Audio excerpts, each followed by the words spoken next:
Beats. Yeah, man. Dunia. You talk about the game.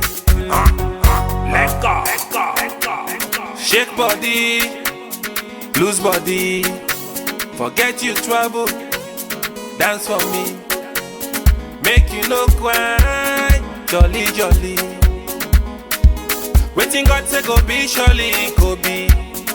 So why worry? Baby, no worry. Take am easy. Suffer. Life no wire back. This life, hey. Vanity. Where you yakba sote na vanity. Where you tawa sote na vanity. Say the money you get na vanity. Vanity. Hey, vanity. Ose moto kana vanity. Why you dey kill you company for vanity? Why you want get the old one for vanity? You dey kill you company slowly. You dey stab an him back. Before he face you smile to her. Yeah, bo. Dunia fool. But God they see you. How you walk now so he dey kill you. So why worry? Baby, no worry. Take am easy. Suffer. Life no wire back. Oh na. This life, hey. Vanity.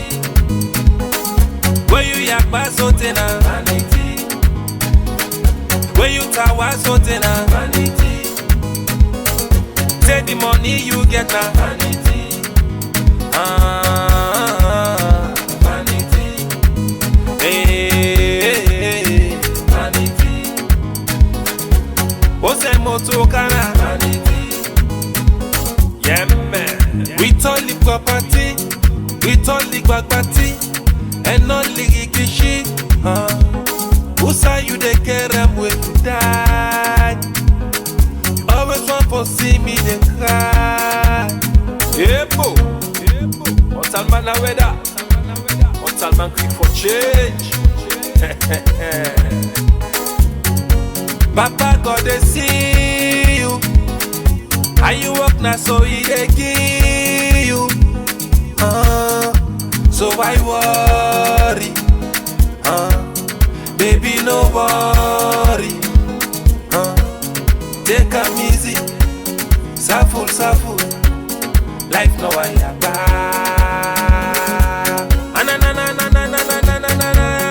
This life, hey. Vanity. Where you yakba sote na vanity. Where you tawa sote na vanity. Say the money you get na vanity.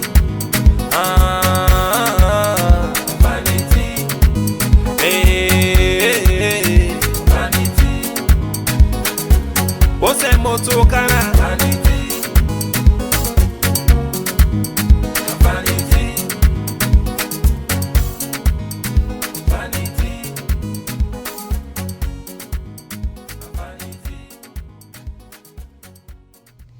All right, ladies and gentlemen, of course, everything is vanity. Of course, everything is vanity.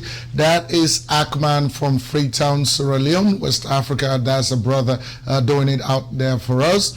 And of course, everything is vanity. Why would you like to kill your fellow human beings or to do evil stuff to your fellow human beings just for a vanity? What is it about the house? What is it about the cars? You know, all of these things are vanities, because when you die, you're going to leave all of them in this world. So why are you hurting other people just for these worldly materials?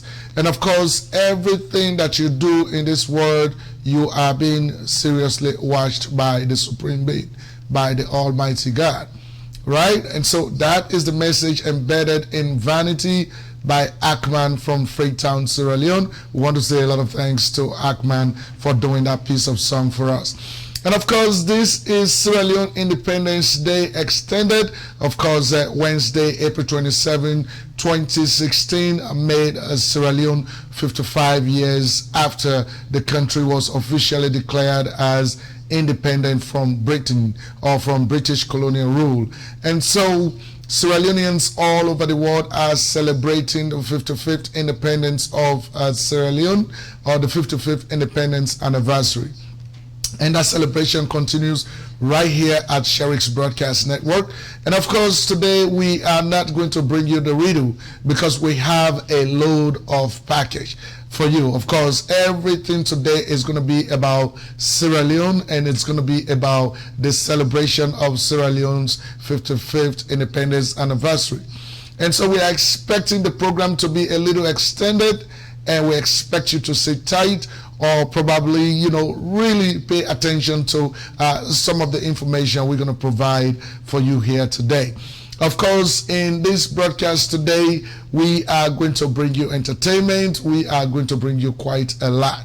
And so for now, I just ask that you stay tight as we try to go through the official programming from studio number 8, of course, Houston, Texas. Of course, that is how we're going to, celebrate Sierra Leone's independence anniversary as we promised. All right, so stay tight. I'm Atlan Finney. And I'm Ibrahim Sharif. And this is Sherix Broadcast Network.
Distinguished guests, shall we please stand as the colors march on to join the parade?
مالك يوم الدين إياك نعبد وإياك نستعين اهدنا الصراط المستقيم صراط الذين أنعمت عليهم غير المغضوب عليهم ولا الضالين آمين. السلام عليكم.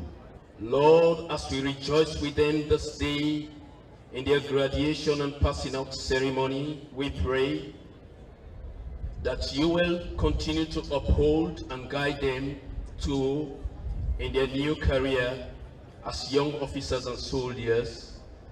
Be with us this day as we celebrate with them through Jesus Christ our Lord.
I'll be faithful and bear true allegiance to His Excellency the President, Commander-in-Chief of the Armed Forces of the Republic of Sierra Leone, and that I will faithfully serve and defend the Constitution of the Republic of Sierra Leone, His Excellency the President, Commander-in-Chief of the Armed Forces of the Republic of Sierra Leone, the democratically elected government, the people of Sierra Leone, and the territorial integrity of the Republic of Sierra Leone,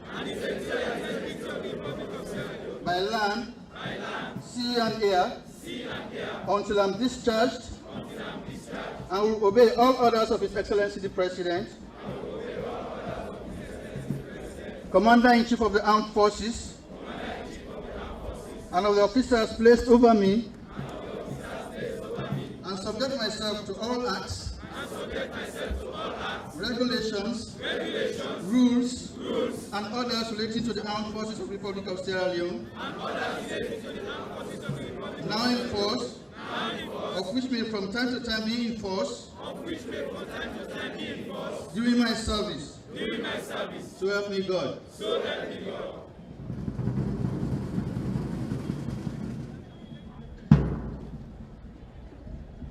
As we approach the 2012 elections, let me remind you, as your Commander-in-Chief, that the armed forces must remain apolitical and fulfill its constitutional responsibility. Again, remember your guidepost: duty, honor, and country. May I now take this opportunity to congratulate you as you enter a new era in your life and career. I strongly urge you to uphold the pledge and oath you have just taken and to brace yourselves to meet the challenges of your profession.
Yes, beautiful, right? Of course, we know that is beautiful. Of course, Sierra Leone, that is the military passing out in at the Benguima military barracks, one of the main military training centers in Sierra Leone. And of course, that was beautiful passing out parade out there. Of course, you know, as somebody once said to me, that Sierra Leone was at one point so beautiful, so peaceful, that our military knew nothing about fighting war.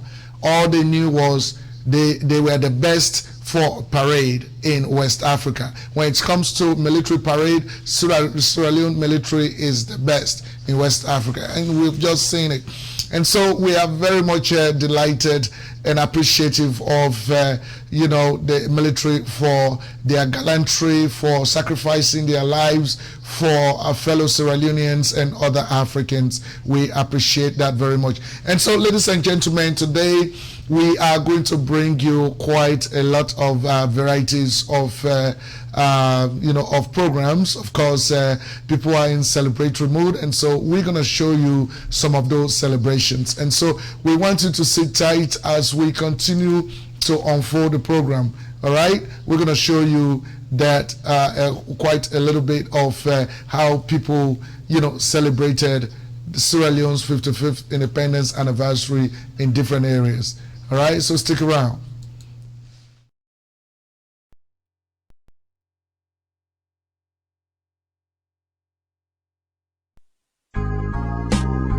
As I vividly remember, it was a beautiful day in this dream. The colors of green, white, and blue dominates the red earth in this scene, and there was nothing else in between.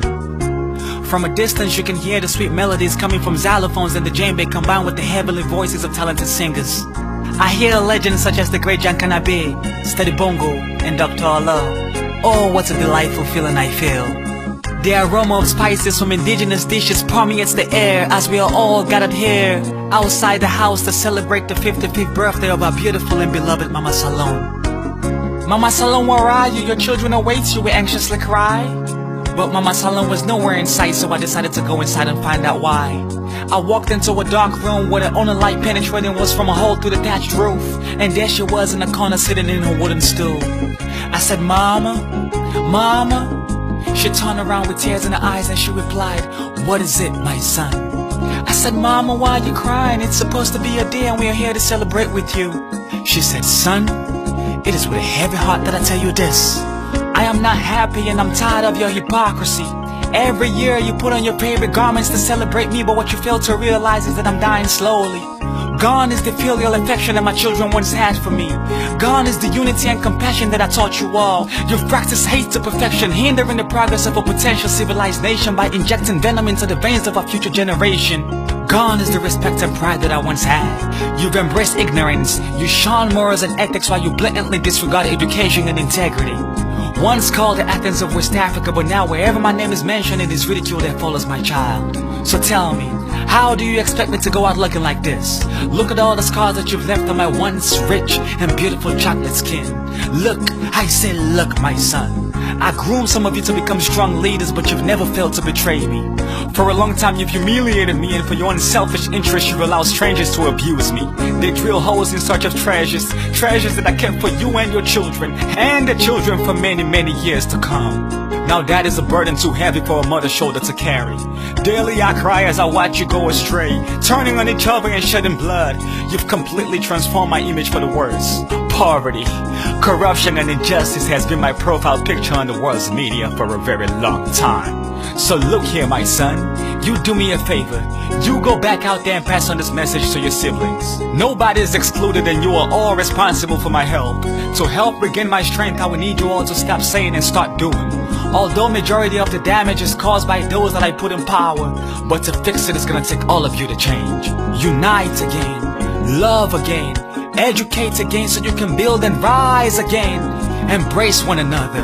Now out you go, my son. Everything is gonna be alright. Everything is gonna be alright. Everything is gonna be alright, ma.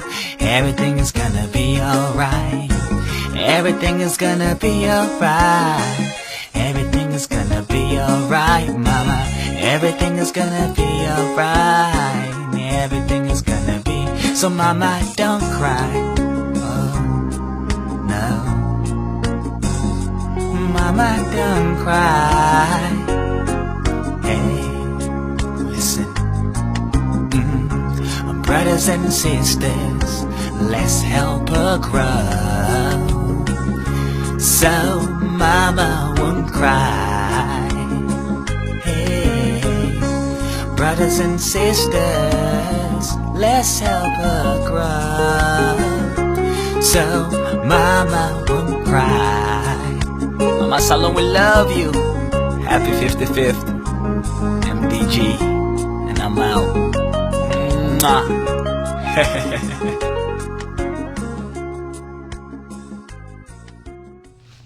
Yes, that is MDG. Of course, Mama Salon, we love you. Of course, MDG, we want to say thank you to you. And of course, we also want to say happy 55th Independence Anniversary back to you, MDG, for your creative talent, you know, of doing very wonderful poems out there. Of course, everything is going to be all right. Everything is going to be all right. And so, ladies and gentlemen, at this time, we're going to bring you some cultural activities. Of course, Sierra Leone is a country rich in culture. And so for this 55th Independence Anniversary, we are going to bring you a very unique culture that is way in the eastern part of the country, and precisely I am talking about Jawe Daru, or Jawe Chiefdom, the city of Daru, Jawe Chiefdom in the Kailahun district. There is a unique culture in that part of the country which was used to celebrate Sierra Leone's 55th independence anniversary. And so we're going to bring that to you now as we continue to unfold the program right here at Sherix Broadcast Network. All right?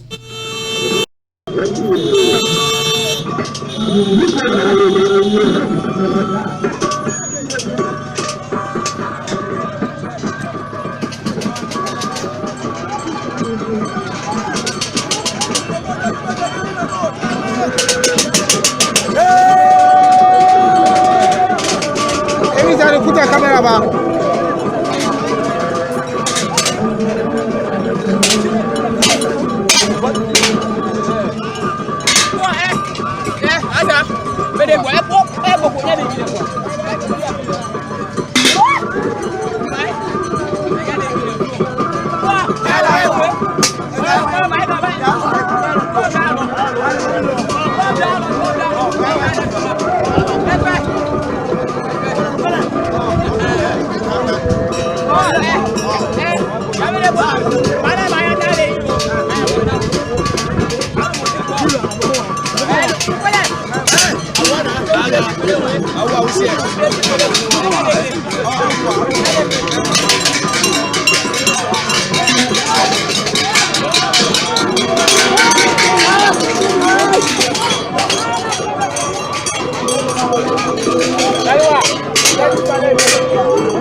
Exactly, guys. You have seen that is a beautiful culture, of course, of Sierra Leone. That is the Jawi High, of course. That's how we're going to call it, Jawi High, in the Jawi language. Of course, that is Daru, Kailahun District, and Eastern Province. Of course, that's how our people back there celebrated Sierra Leone's 55th independence anniversary. And of course, ladies and gentlemen, that was everything we have shown you was just a preamble going into the program proper now. And so on behalf of the board members and everybody at Sherix Broadcast Network, I want to welcome you to this broadcast. This is an exclusive broadcast today in celebration of Sierra Leone's 55th independence anniversary. Of course, Wednesday, April 27 that just passed made Sierra Leone 55 years after the country was officially declared as independent from British colonial rule.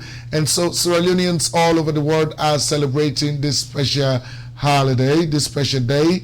Of course, we have extended it all the way to Sunday because a lot of activities took place yesterday all over the world, wherever Sierra Leoneans are. And so we're going to bring you whatever we can bring you. But our focus in this broadcast today is to bring you history, is to talk about the history of, to bring you historical evidence of 1961 when the actual independence declaration took place in Freetown, Sierra Leone, in the presence of a lot of dignitaries from England, London, to give Sierra Leone its independence. So we're going to be bringing all of that to you today. And of course, we are going to be bringing to you, of course, our weekly news. Miss Edline Finney is going to be here to bring you news as published by Sierra Leonean newspapers in the country. And so we're going to bring that to you. Of course, we're going to also bring you an exclusive report on a brother of ours who is constructing what is supposed to be the first Sierra Leonean aircraft in the country. We are going to bring you his videos. We're going to bring you diagrams. And of course, we're going to talk to him live from Freetown, Sierra Leone. And so we have a package for you, and we want you to sit tight as we continue to unfold the programs here, right? Of course, so now we're going to bring you some historical evidence of that independence in 1961. So stick around.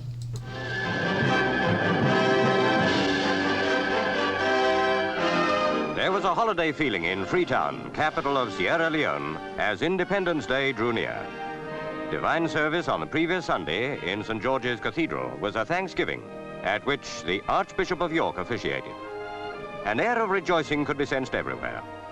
In the colony and protectorate of Sierra Leone, there has been none of the strife which elsewhere has sometimes preceded the granting of independence.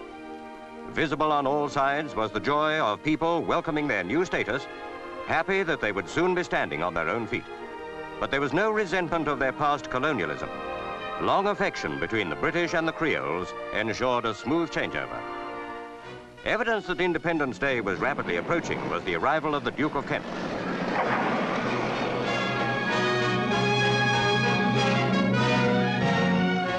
His Royal Highness represented the Queen.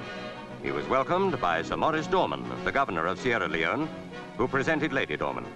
Premier Sir Milton Margai presented the many important people who had come from all over the colony to pay their respects.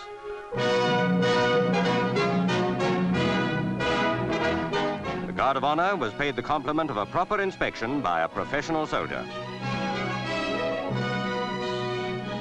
The Duke was enthusiastically acclaimed all the way from the airport to the city boundary of Freetown.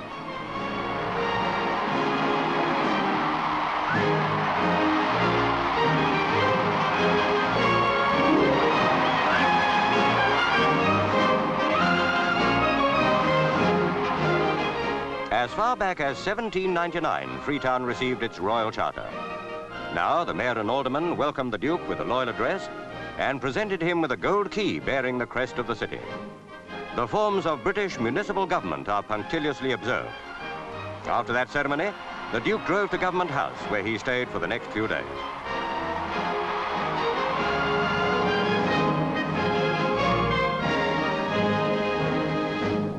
Next day, there was a regatta, mainly an affair of canoe racing, with the type of craft used in unloading merchant ships at places on the West African coast where there are no harbors.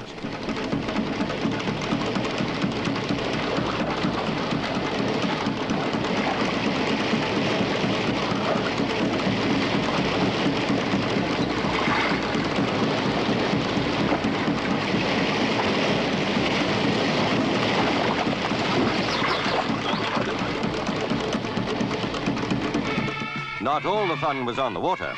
At Brookfield's recreation ground, there was a display of traditional dancing.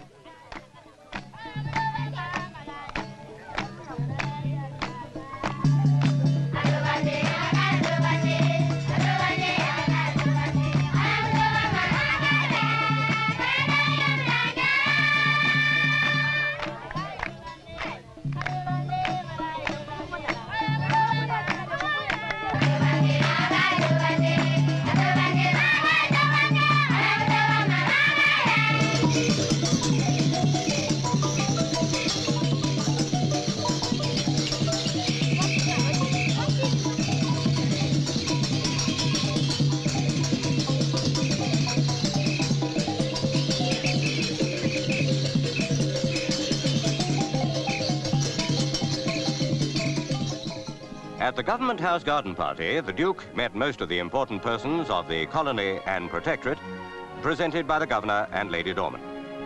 The colony, established at Freetown and its surroundings, is peopled by the Creoles, descended from the liberated slaves who settled there in the late 18th century. The protectorate consists of the hinterland, inhabited by a variety of tribes, mostly Muslims. British control of it dates from the 1890s. The Duke earned praise by the friendly manner with which he won the confidence of the guests. He spoke to nearly all of them, certainly to representatives of every part of the protectorate.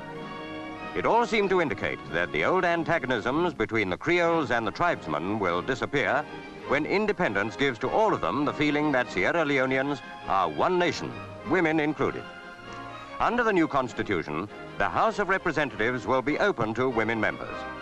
The first one to be elected is Madam Ella Gulama on the left. Madam Ella sits for the Moyamba district.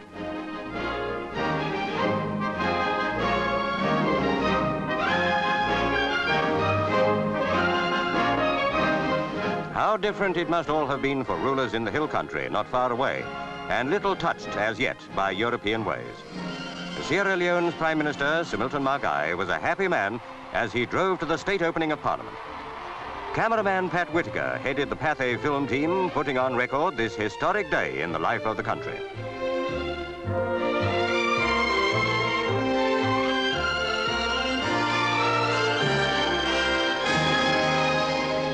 The Queen, in sending her cousin to represent her on this day, underlined the close ties between the royal house and the colony and protectorate. The representatives were already assembled to hear the Duke read the speech from the throne. In that message, Her Majesty welcomed Sierra Leone into the Commonwealth family of nations. Then, as her representative, the Duke conveyed the royal instruments of Sierra Leone independence to the Prime Minister, Sir Milton Margai. All over the country, it was the signal for rejoicing, much of it expressed in dancing.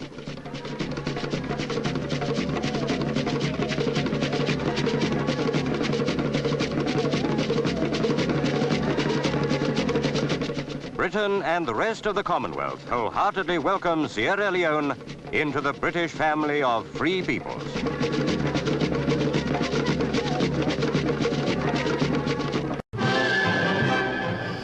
Yes, of course, that is Freetown, Sierra Leone in 1960. Of course, as Sierra Leone was going through its independence celebrations. Of course, that is what this whole broadcast is going to be about today. But of course, we're going to roll out quite a lot of, we're going to bring you the independence anniversary speech that was given by the president on the celebration of the 55th independence anniversary. And of course, the only thing that is missing in this whole piece is that the speech that was given by the president is considered by us as a one-way communication. Because in a perfect democracy, we expect the opposition to always respond to whatever speech or position statement that is given by the president on a very important occasions, especially talking about the independence of Sierra Leone, 55 years after Sierra Leone was granted independence by the British. When the president gives a speech on this day talking about what the country has accomplished and what the country has not accomplished, it is very, very democratic and always appropriate for the opposition party, especially the main opposition party, to respond to the president either in agreement or in denial of what the real truth is. But we're going to bring you that. Of course, unfortunately, the main opposition, Sierra Leone People's Party, could not respond to the president's, independence speech, and so we are going to do it on behalf of the people of Sierra Leone. We're going to respond to the president democratically. All right. But before that, we're going to now bring you the news as published by Sierra Leonean newspapers in Sierra Leone. And so we're going to join Ms. Edline Finney in the newsroom to bring us the news as presented by Sierra Leonean newspapers. All right, so stick around.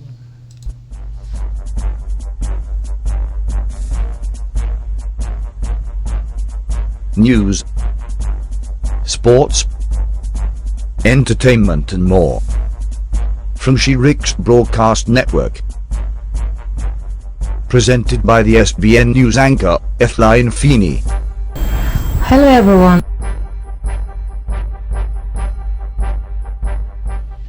Hello everyone, welcome to SBN News. And I'm Edline Finney. Here are the news headlines. Makona Times, April 26, 2016. President Koroma blasts those criticizing him for corruption, says they are like flies. Critique Echo newspaper, April 22, 2016. Kono District descendants worldwide demonstrate against Otier Mining and Tiffany & Co. Awoko newspaper, April 26, 2016. 1960 Lanchester House of Sierra Leone Independent Talk in London. President Ernest Bai Koroma has lambasted those criticizing his administration for corruption, saying they are the most corrupt bunch of Sierra Leoneans and they should be treated like flies. Speaking Monday, President Koroma said at a launching of the widening and toiling of the Wellington Masika Highway in Bassa Town, Talo, that he will never get distracted in his pursuit of sustainable development and transformation of Sierra Leone. President Koroma said reports of corruption in Sierra Leone are exaggerated and that those who criticize him were themselves neck deep in corruption at all levels. We get a program where people will not make every effort for distract me. For them programs today, I see, I don't hold them so, I will run with them, I I give the baton to the other man who will run after him.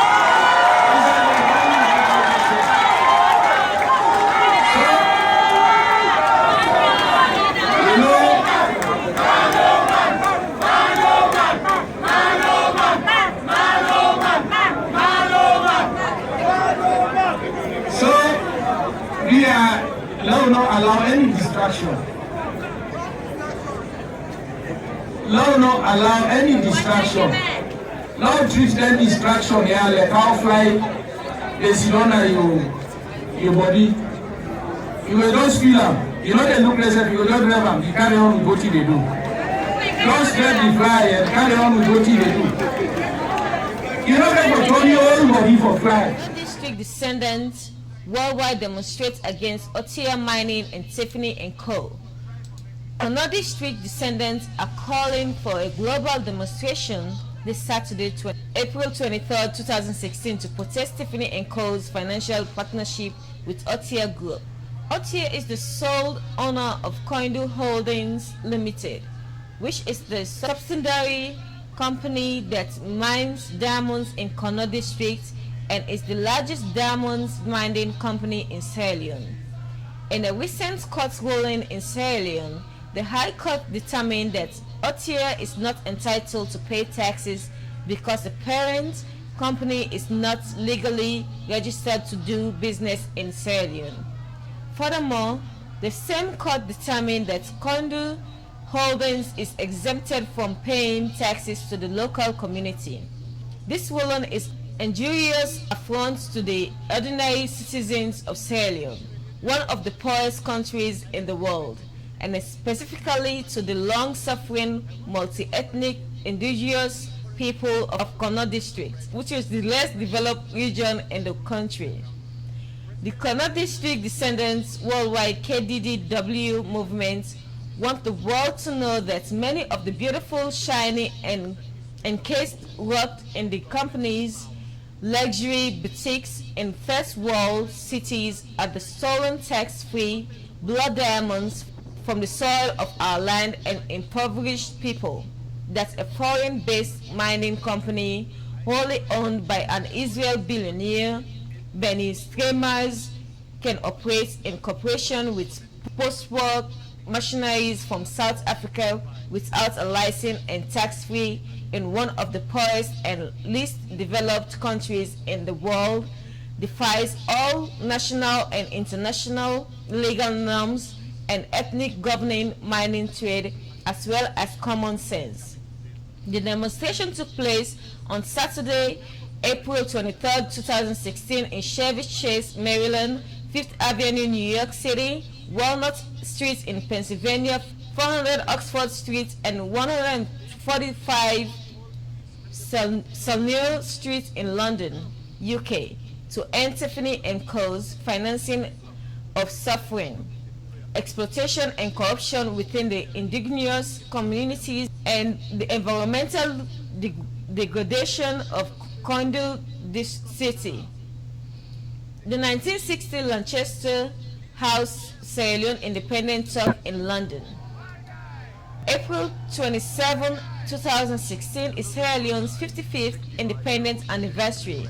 Precisely 54 years ago, the founding fathers of Sierra Leone flew to England to negotiate Sierra Leone's freedom. These were the actual deal makers who negotiated the first step towards independence of our nation.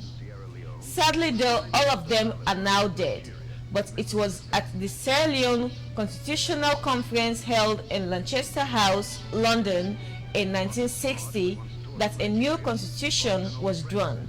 The independent constitution provided for a governor general as head of state with ceremonial functions, a prime minister, and a cabinet. Sierra Leone became independent on April 27, 1961 with Sir Milton Magai as prime minister. Sierra Leone also became the 100th member of the United Nations. Magai's cabinet was broadly based. Kandel Buri became Minister of Transport and Communications, while Dr. John Khalifa Smart was appointed Minister of External Affairs. Amadou Wuri was appointed Minister of Education and Albert Magai Minister of Finance. J. Dixon Thomas, Mohammed Sanusi, Mustafa and Paramount Chief Madam Ella Koblo Goluma were also given cabinet positions. Goluma became the first female cabinet minister of Sierra Leone. Magai's stewardship witnessed the visits of Queen Elizabeth, England, the Duke of Edinburgh to Sierra Leone in 1961. Nigeria University College was established in 1963. Sierra Leone was a stable and progressive nation during Magai's tenure as Prime Minister, till he died on April 28, 1964, a day after the third anniversary of Sierra Leone's independence anniversary. His brother Albert Magai succeeded him as Prime Minister. And that's the SBN news of the week. Now back to Abraham for the rest of the program. Hello everyone, welcome to SBN News. And I'm Finney. Here the news. All right, ladies and gentlemen, of course, we want to say a lot of thanks for reading that news. Of course, that's the news for this week, of course, as published by the 3 Sierra Leonean newspapers. And of course, ladies and gentlemen, the name of the paramount chief was Madam Ella Koblo Gulama. Of course, that's the name, right, in that news. Of course, she was one of those who was present for the independence declaration and celebration in 1961. And so, ladies and gentlemen, we are going to proceed. And of course, at this time, we're going to bring you some more information on the independence itself. And of course, we're going to move on to something else that is very important as well. So we want you to stick around as we bring all of this together for you. All right? Once more, we want to say a lot of thanks to Miss Edline Finney for the news.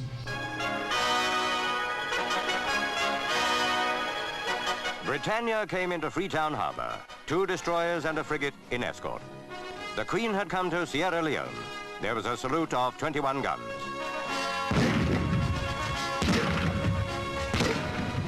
Fishing boats and canoes put out in a sort of gay impromptu regatta to the Royal Yacht.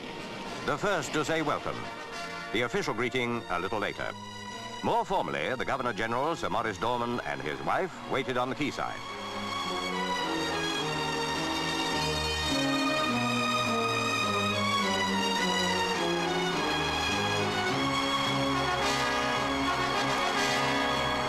As Her Majesty came ashore, the Prime Minister greeted her, while the 1st Battalion, the Royal Sierra Leone Regiment, provided the guard of honor.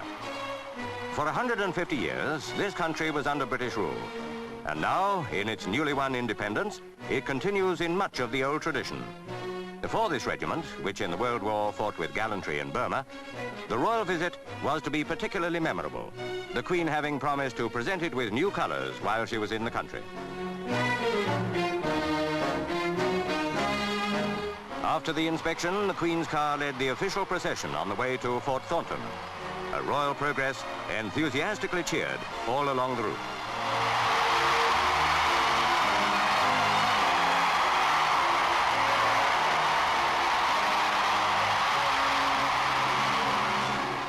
It's an amazing place, this capital of Sierra Leone. For weeks, Freetown has been preparing for the Queen's visit and going about its bustling business at the same time. About 70,000 people live here, Africans, Asiatics, and a sprinkling of Europeans. And all kinds of languages are heard in the streets.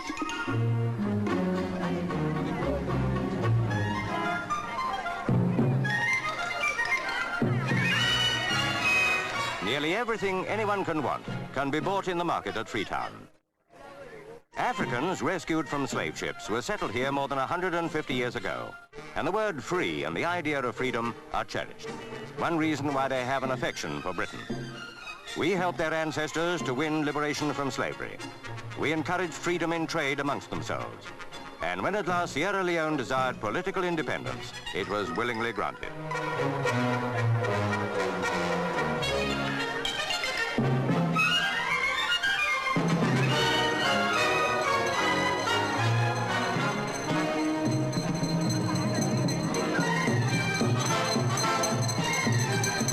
The Queen's visit was the main topic in the market.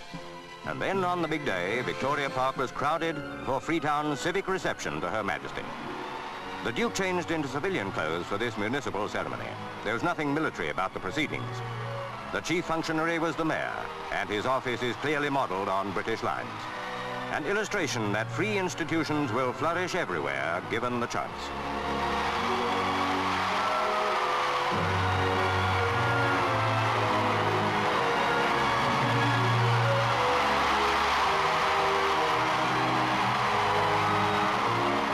Some tribal chiefs were among the persons of importance presented to the Queen.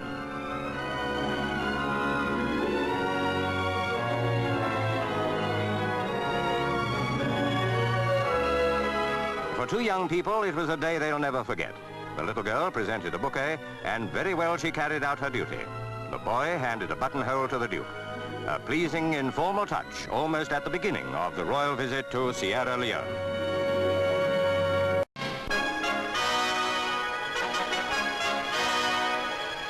Britannia came into Freetown Harbor, 2 destroyers and a frigate in escort.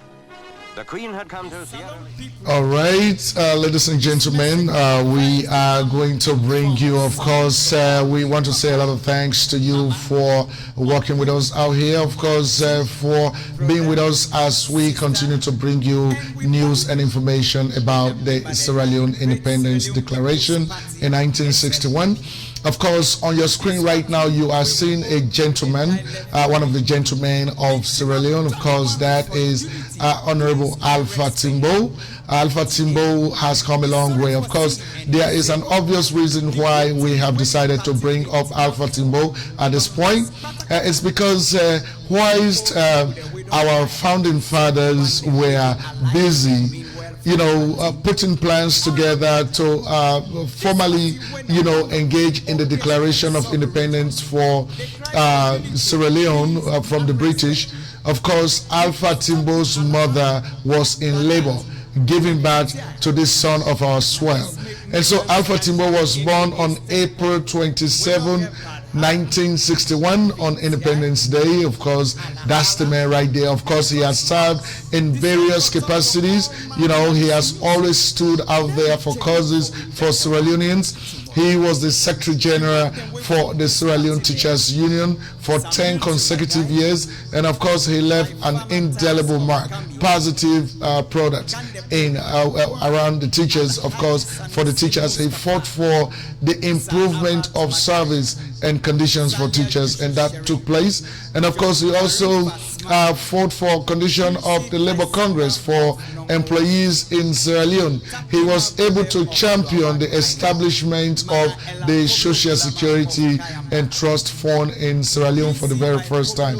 And so this brother of ours is one of the flag bearer aspirants for the Sierra Leone People's Party, which is the main opposition party in Sierra Leone. He is one of the main, flag bearer aspirants vying for the highest political office in that party. And so on April 30th, 2016, which was yesterday, Saturday, in his hometown in Rockland, northern Sierra Leone, Mr. Alpha Timbo officially declared his candidacy for the position of flag bearer SLPP.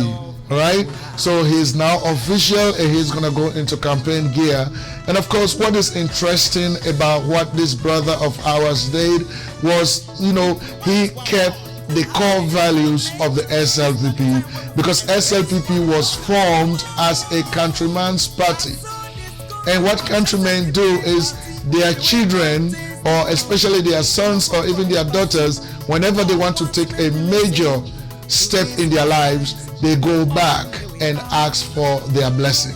And that is what Alpha Timbo did. He went back to Rockland, where he was born, and he asked for the blessing of his family, of his people, and quite a lot of people turned out to grace the occasion from other parts of Africa, even from Nigeria, from Ghana, and of course all dignitaries in Sierra Leone amassed themselves in Rockland, including his compatriots, people who are vying for the same position with him. They were all in Rockland yesterday to grace the official declaration by Honorable Alpha Timbo. And so we're going to bring you some of the videos from that activity. And of course, quite a lot of people are now saying that because of what they saw yesterday, they think that Alpha Timbo has taken the first place among the flag bearer aspirants in the main opposition Sierra Leone People's Party. Now, we don't know how true that is, but of course we saw it ourselves. And so we are going to bring you some of the videos that we got from that activity in Rokoland, northern Sierra Leone. And of course, ladies and gentlemen, we want you to know that Rokoland is based in northern Sierra Leone, and northern Sierra Leone is the main political stronghold of the incumbent All People's Congress. That's the APC. That's their stronghold. But this man is in the opposition, and that's where he is born, and that's where he made his declaration. And see how many people turn out to witness or to grace the occasion. All right? So stick around. Thank you very much, Mr. Chairman. Me and Robert Campbell, me and the Executive Chairman, Civil Society Alliance for Just and Democratic Governance. Actually, there for making this wonderful occasion. But first, before I proceed, I thank Mr. Honorable Patimbo, because I was a civil society activist, and I want to appreciate that they extend the invitation to we as a civil society for process here. One thing I want to reassure, as the people here of Rukola, we can win this wonderful location, and the fact that if somebody wants to be a leader, you have to remember the past, examine the present, and determine the future. And we as a society, we speak on behalf of the people of this country. It's our responsibility again for take government on the tour. And for Kaya, we don't make any mistake at the fact that the man in question wants a civil society activity, and even when they aspire to make our civil society, let be part of the process, let observe the process independently. We are here independently to observe the process. And first, I want to express that, more especially where we see the place, the activity is so peaceful, and moreover, we as a civil society, I don't see how to for once. The entire program was well structured, and we feel say people that come up from the various communities of Ocasio police location. But one thing I want to remind you, once we are again working with this particular program, and the fact that leaders are all over the world. I give an example of Barack Obama. I once a civil society activist, but this I want for you and show and say, Ms. Alpha Timbo, as a one-time civil society activist, I want them to take a look at that. No, ever see somebody where they become an activist, civil society activist, not ever not be a leader in any country. We don't look at various countries there where people don't take the lead for their civil society, they get into active politics. I believe say we as a article, we never look at checks and balances and say the right thing done. But for Kaya with my colleagues, civil society activists, for ensure that we can observe the process and we appreciate the process transparent, the process credible, and I believe we appreciate that so much on behalf of the civil society of the colleagues that will come up for time Mr. Timbo. We extend invitation to we know we can observe this process here. But I want to tell us to take a look as a civil society activist, like it has for any society, a country. We believe in some of we go stand there. Then they will decide for come as an alliance for support in ideas where we live in, we can declare the Rokoland country now. Rokoland country, we not need for pray for us. We not need for advisor. We not need for talk for us where necessary. Because if you talk for your picking, you care for your picking and pray for us, God will listen in prayer. Except people that set for the leadership now. Will they look for somebody who will be the leader for the party? For God take we that the general election. We all don't vote. For leadership they come up from God. We all don't open minds and hearts to one another. Then they will form the alliance. Alpha Timbo is a strategic person in that alliance. He cares for everybody in that alliance. If something happens with passing that alliance, Alpha Timbo always did it for show love, care, and concern. And that is the reason we're here today. For them, I must say, Because he cares for we in the alliance, we also go care for her. If God said today Alpha Timo is the leader, by God in power, we all go support Alpha Timo. We all go care for Alpha Timo. We all go stand by Alpha Timo for bring SLPP to later and for care not just for the local people, but the people that are waiting in this country. One country, one people. I tell you, God bless you. The time will not be easy for Tima and say no to dictatorship in this country. It's at a time when only few people be left in this country where Tima say we don't want dictatorship, we want democracy. So if the SLPP come back, the multi-party democracy come back, and because of a young man like Alpha Timo, we Tima at a young age. It's Tima to do. Me and work together at Furabe College. And that experience they shape of politics today. Well, yeah, now true, we have been the president that tell me. But he tell me and say the only reason I've been president because we get very, very good human being. The Alpha Timo OC today naturally. Well, by all estimation, he demonstrates leadership at a time when it will not be easy. And I talk about that. Number one, he will get vision at that young age. And we also believe in justice. That justice that I make, it be lawyer. And you know what, it shows that in a true patriot, it will left this country at a very young age. We need a leader today where they embrace the totality of the country. A leader where not they care about which side you come on, but will make sure that this country work for you. This man is what they believe at that young age say, this salon get all things for the all man enjoy. Their life better for all man. And the one thing I observe now as a young man that tell me is a very consistent when it comes to the values we believe in. Today, but this man is a seasoned activist. The man we don't help organize people and we voiceless, we marginalized. They crisscross this country at the time for organized teachers, the way not be easy for do that. And because of his sacrifice and because of his vision, he succeeds for win significant policy victories. We make life better today for teachers. Now that kind of leader will be somebody who not focus on it now, but they engage in the tough battles for make sure they will get generational victories.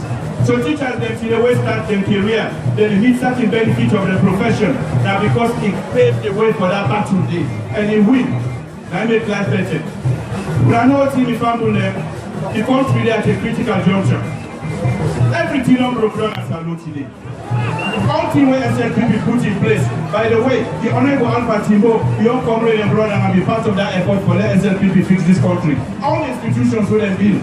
This current APC government don't dismantle nothing. Because they don't let democracy work. They fix a democracy and inconvenience. They don't want that institutions work. They just want one supreme leader for dictate everything to all man. The other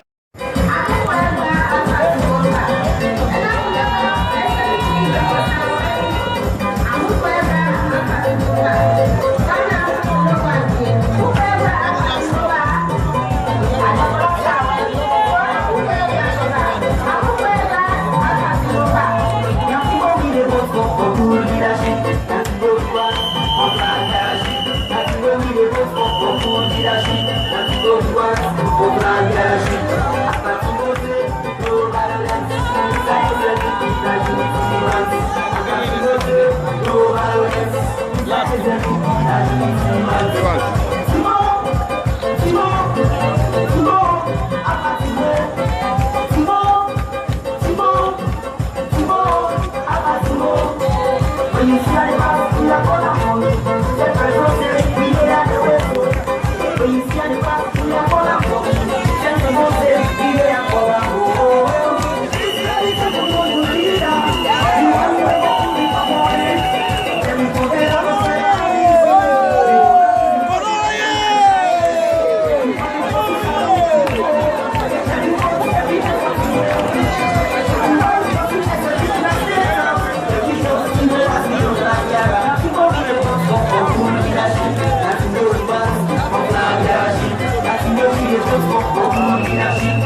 Yes, ladies and gentlemen, beautiful, beautiful, beautiful out there, ladies and gentlemen. Of course, that is Sierra Leone, Northern Province. Of course, that is the country that was recently devastated by Ebola virus disease. But of course, you see how resilient the Sierra Leonean people are. It is appearing as if there was no such disease in Sierra Leone because of how you see the people are, happy, how the people are jubilating, how the people are happy to receive their own son, their own brother in Orokoland. Of course, that's Alpha Timbo's official declaration for the position of presidential candidate for the main opposition Sierra Leone People's Party. He is vying for that position with so many other members of the SLPP, but he happens to be one of the main ones. And of course, as we go along in other broadcasts, we are going to also bring this man again to talk to him exclusively about that declaration in Orokoland. All right? And so this time, we're now going to go to the president of Sierra Leone, who gave an independence speech on the 55th independence anniversary of Sierra Leone.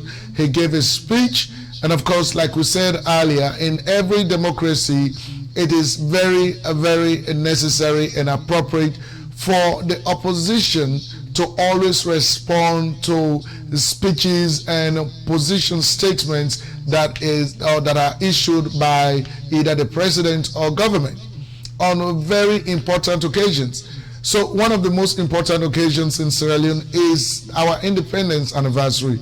And so if the president issued a statement or a speech on that August day, it is always very appropriate for people who are supporting the opposition at least to hear from the opposition party on what their response is to the president's speech. All right? But that did not happen this time. And so on behalf of the 99% of the voiceless people in Sierra Leone, Sherix Broadcast Network is going to respond to the presidential speech on the 55th anniversary of Sierra Leone. That is the beauty of democracy. So we're going to do that right here. But before we do that, we're going to bring you the presidential speech itself. Right? So stick around. Today is our 55th anniversary as an independent nation, and I congratulate all Sierra Leoneans within the country and in our diaspora on this great day.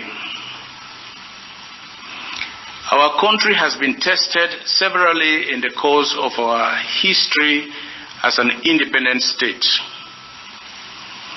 We have been tested by undemocratic forces, tested by war, and in the last 2 years, we have been tested by a very evil disease. We prevailed in all these instances. We prevailed against anti-democratic forces in 1996 and implemented the provisions of the multi-party constitution of 1991 in order to restore democracy. We have prevailed against the masters of war. We have prevailed against the deadly Ebola virus. All these battles left their scars, but we also come out of them with new resolutions that are now part of our national character. We are not a perfect country, but we have had the longest spell of democracy since we pushed out anti-democratic forces in 1996. And it is now part of our national expectations to hold regular multi-party elections to have our laws passed by Parliament and our cases, however contentious, be determined by the courts. We are not a perfect country, but we are given priority to our programs of social protection for the vulnerable, from our war wounded to Ebola survivors to pregnant women, suckling mothers, and children.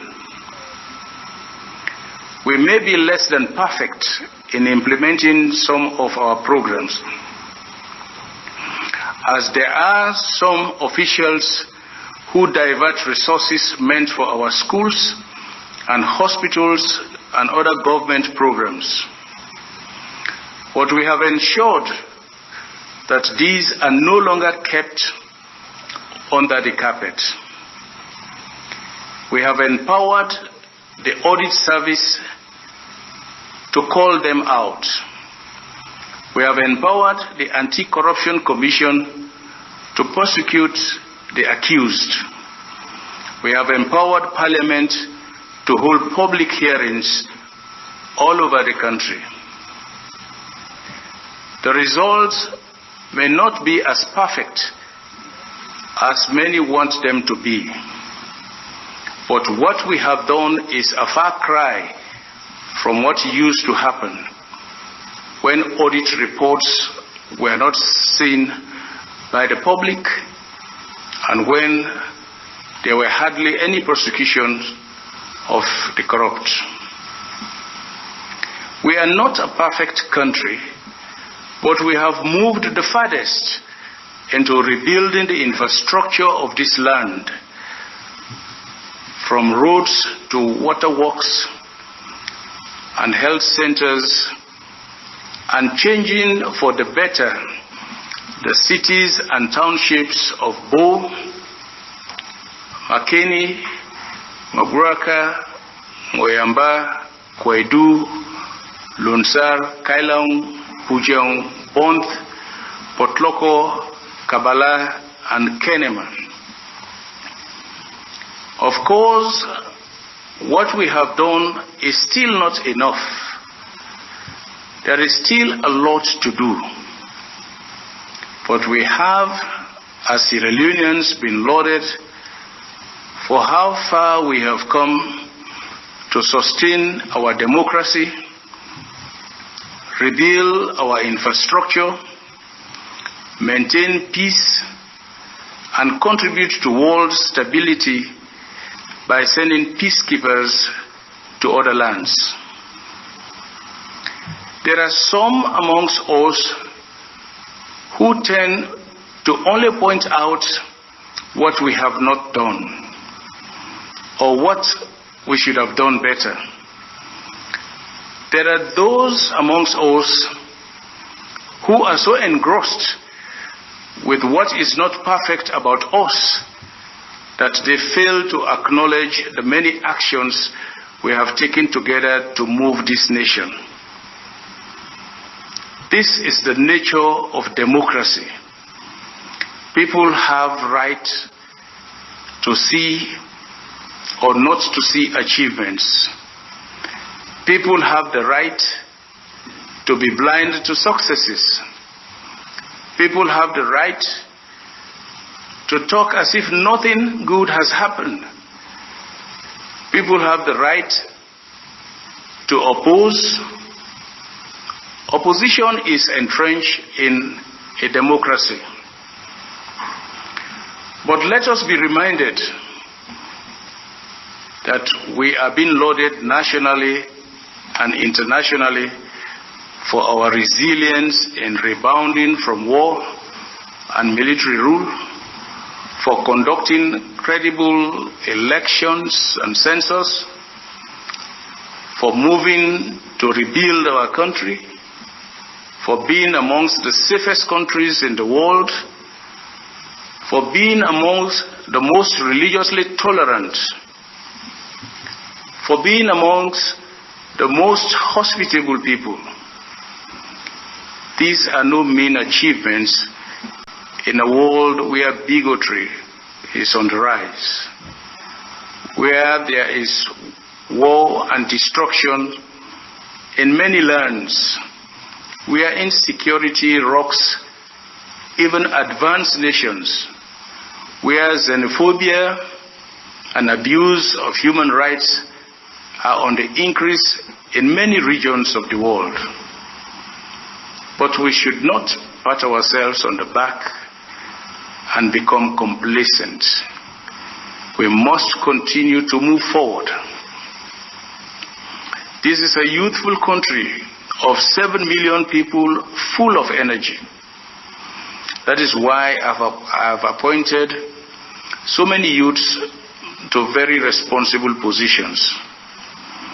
This is a country that will move faster forward when we get more women into leadership positions. That is why I have placed more women in leadership positions than at any time in our country's history.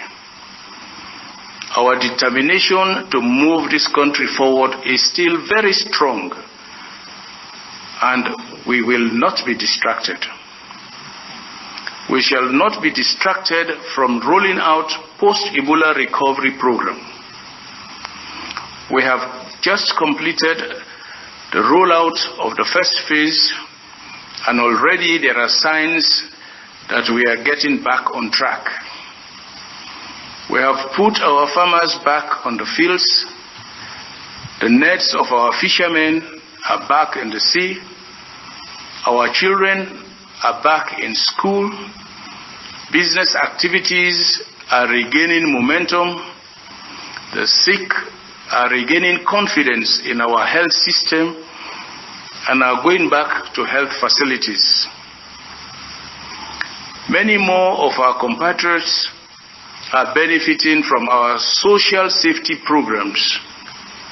Many more survivors, widows, and orphans are being targeted for support to them to rebuild their lives. The challenges are many, but we have held on, and our economy is slowly recovering with a projection of a 4.3% growth this year. Together, we are retracing our giant strides towards prosperity. As we soldier on, we must take ownership of our 10 to 24 months recovery program with the zeal and enthusiasm that we demonstrated in the fight against Ebola. The lessons we have learned from our success in the fight are evident. When we come together as a united country with a common purpose, there is no problem we cannot overcome. We must remain focused, stay together, and work together to be able to achieve the new targets we have set ourselves. Our priorities include education, health, social protection, and private sector. And now we have added energy, water, and governance. This will be the foundation upon which we will build a more robust nation. I salute the 35,000 Sierra Leonean Ebola response workers and thousands of the international personnel who were engaged in the fight against Ebola. Their courage, bravery, and dedication was beyond compare, and their tireless efforts help us immensely to prevail over the evil virus. I also commend the international community whose acts of solidarity and generosity and thoughtfulness inspired us to sustain the fight until the end of the outbreak.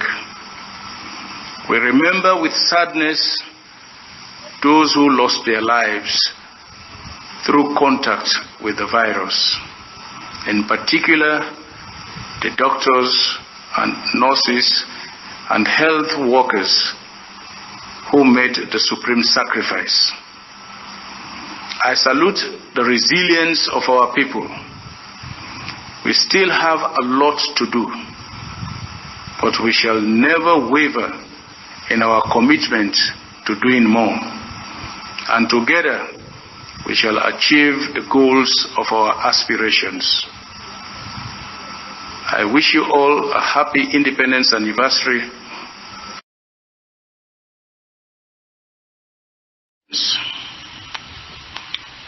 Today is all right. Okay, ladies and gentlemen, of course, Sherix Broadcast Network coming to you live from Houston, Texas, from studio number 2. And of course, right now we are going to respond to the president's independence speech, because we did not hear one from the opposition party. And so we are going to do it on behalf of the 99% of the people in Sierra Leone who need a response from the opposition. All right? We are going to do that. All right. Your Excellency, sir, on behalf of the rest of the 99% Sierra Leoneans who do not have the privilege to respond to your one-way communication, I step in to emancipate them with this response to your independence address to our nation, Sierra Leone. Your Excellency, bear with me as I respond to your independence speech on behalf of Sherix Broadcast Network and the 99% of Sierra Leoneans. As you know very well, that the culture and tradition of our beloved country promote and nurture respect for elders and those we put in positions of authority, while using our democratic rights to respond to your independence speech. We do so with the ingredients of that culture and tradition at the roots of our unprecedented response. We are also very thrilled to hear from an APC president making dignified reference to the significant role democracy plays in a society. And therefore, in most democracies, the opposition is required to respond to any speech or opposition statement that comes from the government. Unfortunately, because the main opposition, Sierra Leone People's Party, and other opposition parties in Sierra Leone have consistently failed to provide the kind of opposition expected of them, such as failing to respond to your independence statement, we are going to do it from here instead on behalf of the people who are in opposition. Your Excellency, sir, your independence message in its totality was perceived to be more of a defense speech against many of the unfortunate actions of your government, which have unavoidably had a toll on the lives of the same citizens you have addressed. As many citizens and media houses have maintained, they see a different president, Ernest Bai Koroma, from the one who won the 2007 elections in Sierra Leone. What many have not lost sight of, though, is their acknowledgement of you as a very nice and caring man who may have been confused by the few corrupt ones you have drawn nearer to you. In 2007, when you won the elections in Sierra Leone, in your inaugural speech, you vowed to run Sierra Leone as a business, promised to crack down on corruption, uphold the values of democracy, protect the lives and property of Sierra Leoneans, provide means of employment for the youth, and the list goes on. That was in 2007. When you made those promises, majority of Sierra Leoneans were hopeful of your approach to dealing with the issues of the country. And so many hailed your style of leadership. 9 years after you made those promises, Sierra Leoneans see a complete opposite of what they expected.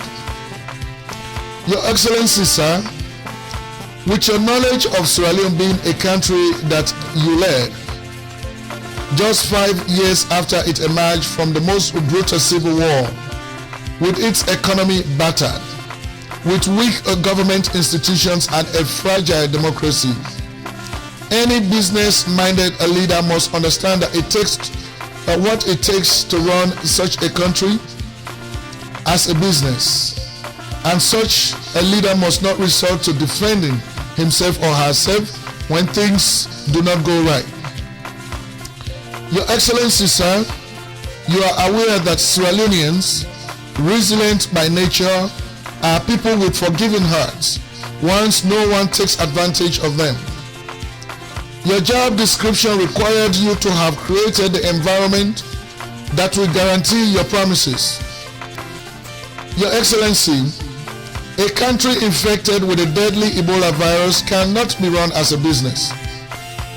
What effort did your government exhibit to the people of Sierra Leone that you attempted to stop the virus at the country's borders?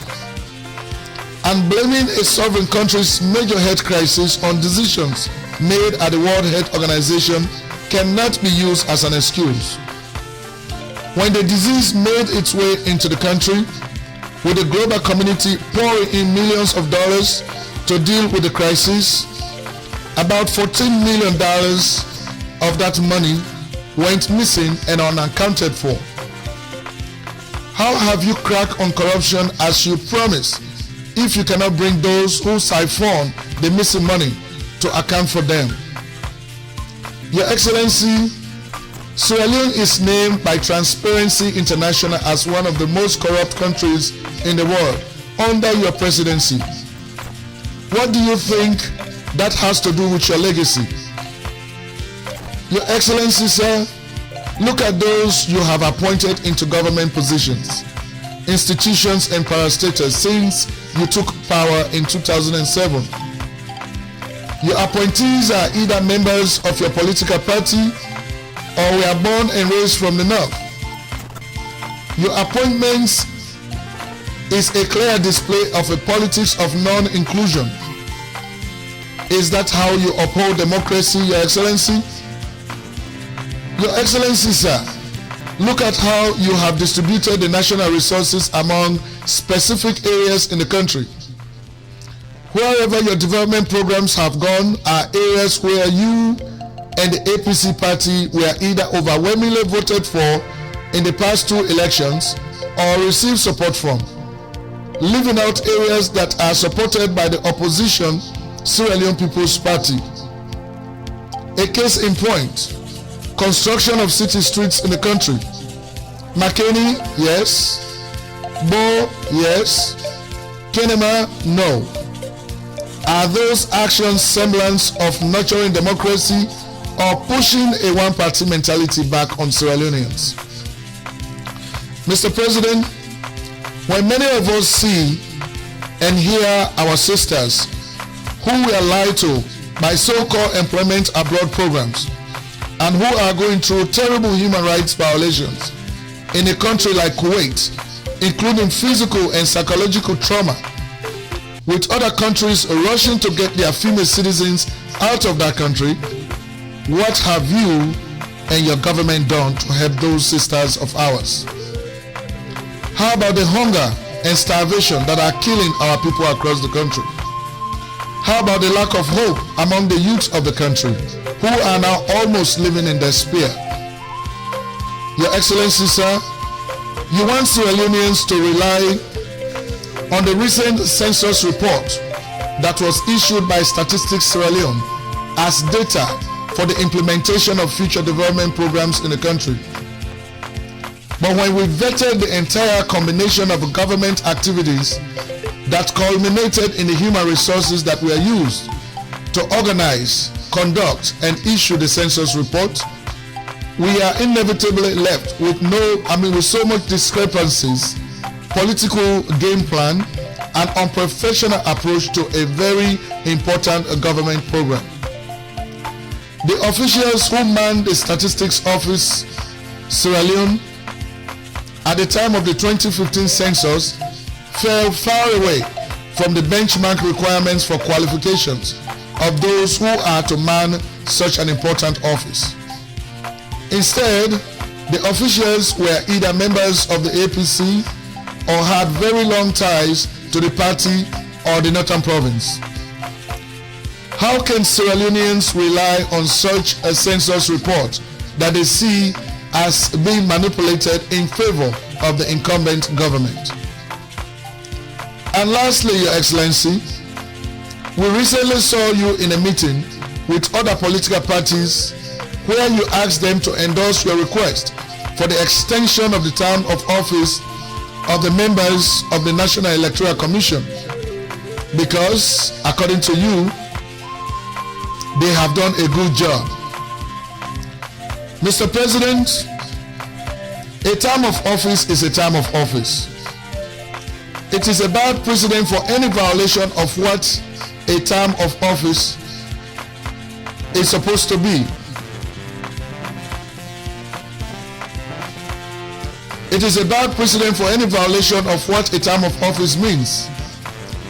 One's good performance in office or unfortunate incidences that inhibit their progress cannot be used as a reason to unconstitutionally extend the term of office of any individual, group, organization, or entity. When we do that, we are setting a very bad precedent, where other institutions and parastatals will also in the future ask for such extension of their terms of office. And an eventual violation of the country's constitution and procedural steps, except if your action, if accepted, is intended to provide justification for the rumor about you also trying to extend your own term of office as president. Your Excellency, sir, having given much consideration to the issues outlined above, it is inevitable that the people of Sierra Leone are today focusing more on what your government has failed to do or has not done well. The psyche of the people have been unavoidably redirected by your government to seeing and realizing more of those issues than what you may have done right. Because a hungry man is an angry man. Your Excellency, sir, remember that two political parties are closely associated with our country's independence. Your party, the APC, and the opposition Sierra Leone People's Party, or the SLPP. In 1960, while the SLPP, which had won the 1952 elections and promoted the countrymen's agenda at national stage, was busy negotiating with the British to grant our nation independence, the founder of your party, Dr. Shekhar Stevens, and his friends were engaged in counteractions against the independence talks through violence and thuggery, as dictated by historical evidence. When your party was sworn into office in 1968, it created a political machinery that eventually forced a one-party state on the people of Sierra Leone, an undemocratic government that ruled Sierra Leone for 24 years plus. As a result of the allegation of corruption, abject poverty, nepotism, etc. under that one-party system, one of your northern brothers waged an 11-year brutal civil war which took the lives of thousands of Sierra Leoneans, with hundreds losing their limbs. The SLPP stepped in again in 1996 through proportional elections and stabilized the situation by ending the war through peaceful negotiations, re-establishing government institutions, decentralizing government, and everyone had a sigh of relief.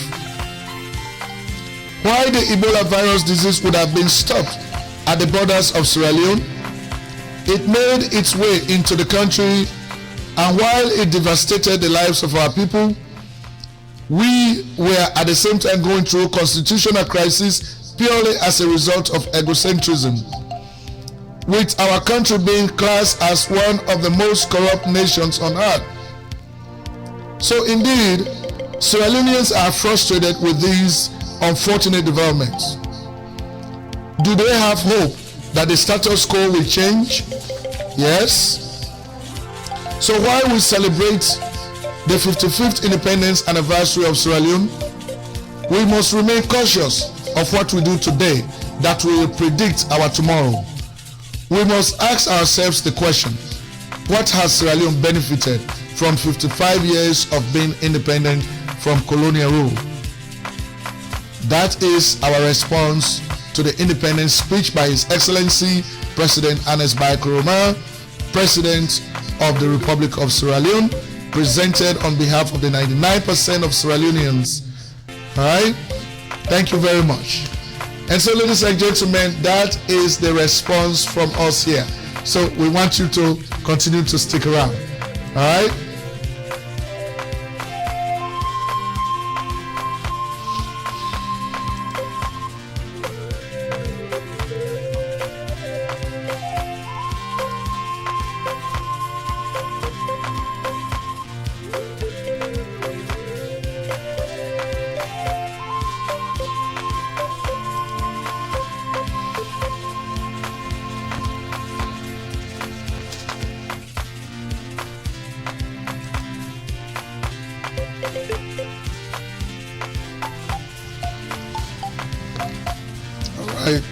Something is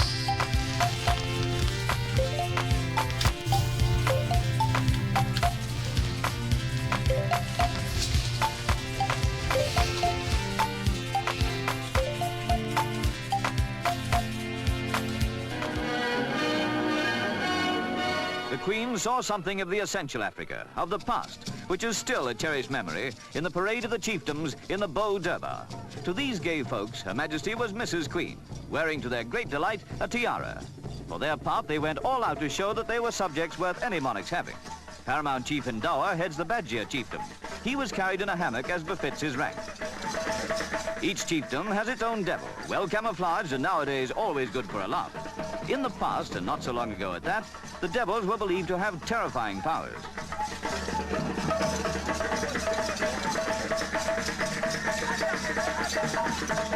"15 paramount chiefs made up the total of the Beau region. An additional 36 represented other areas. The general effect was that in Sierra Leone, everybody enjoys life. Most of all, perhaps, those devils. In costumes like that, how can they help it?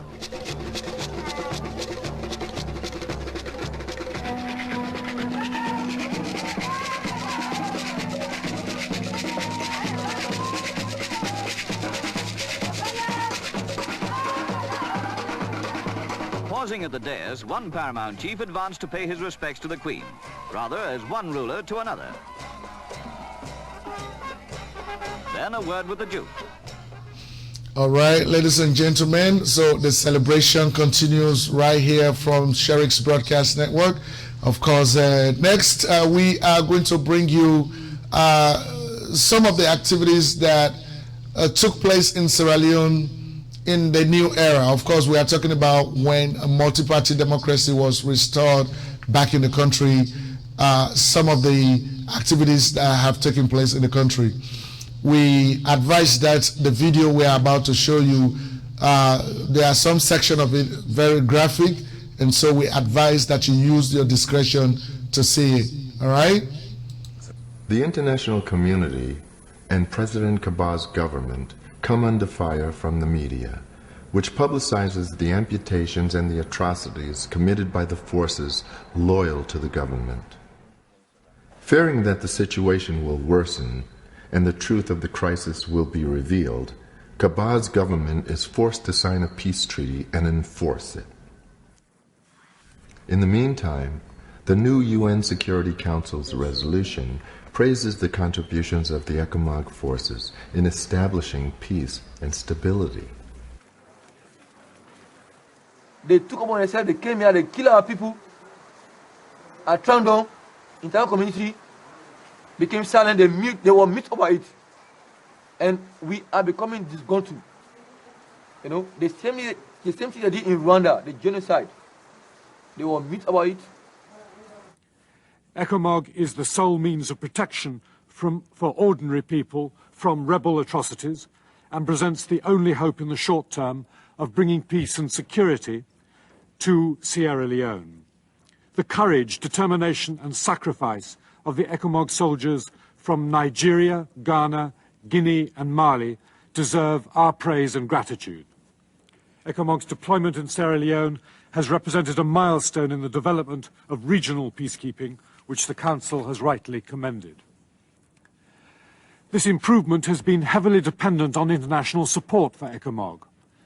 The resolution before us, enshrining the judgments of the Secretary-General's fifth report on UNOMSIL, urges the need for continued international financial and logistics support for ECOMOG.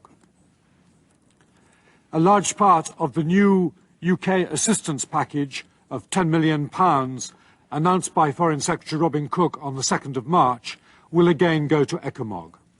ECOMOG needs our support. The United States has contributed $9 million to provide logistical support to ECOMOG, and we are seeking to do more. The United Kingdom, the Netherlands, Canada, and other member states have also contributed to help ECOMOG. I cannot talk, for the UN, because they have their own agenda which might be hidden, to themselves, So if they are against actually the roof of sharing power, with the government, it means that they are escalating the war and prolonging the war. Wait.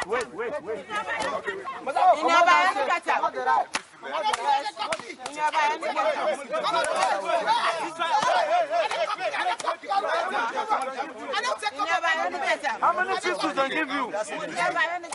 How many? No. You don't know. That explain. Major, wait till I explain.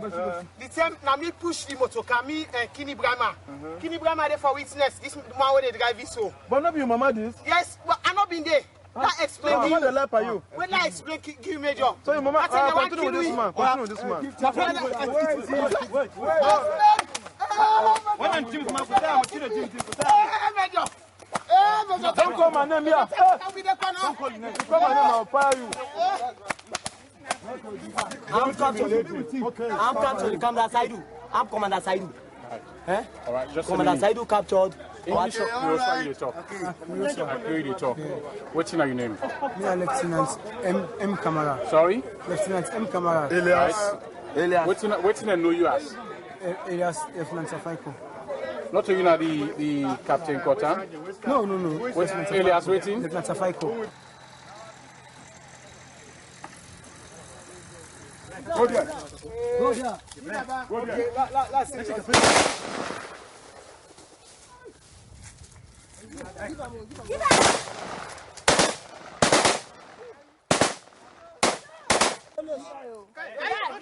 Don't die. Wait, you know, see this. Don't die. Leave him. Move yourself. You don't die. February 1999. The ECOMOG forces are reinforced by troops from Mali. The rebels are violently expelled from Freetown. The confrontations leave 6,000 dead and a devastated city.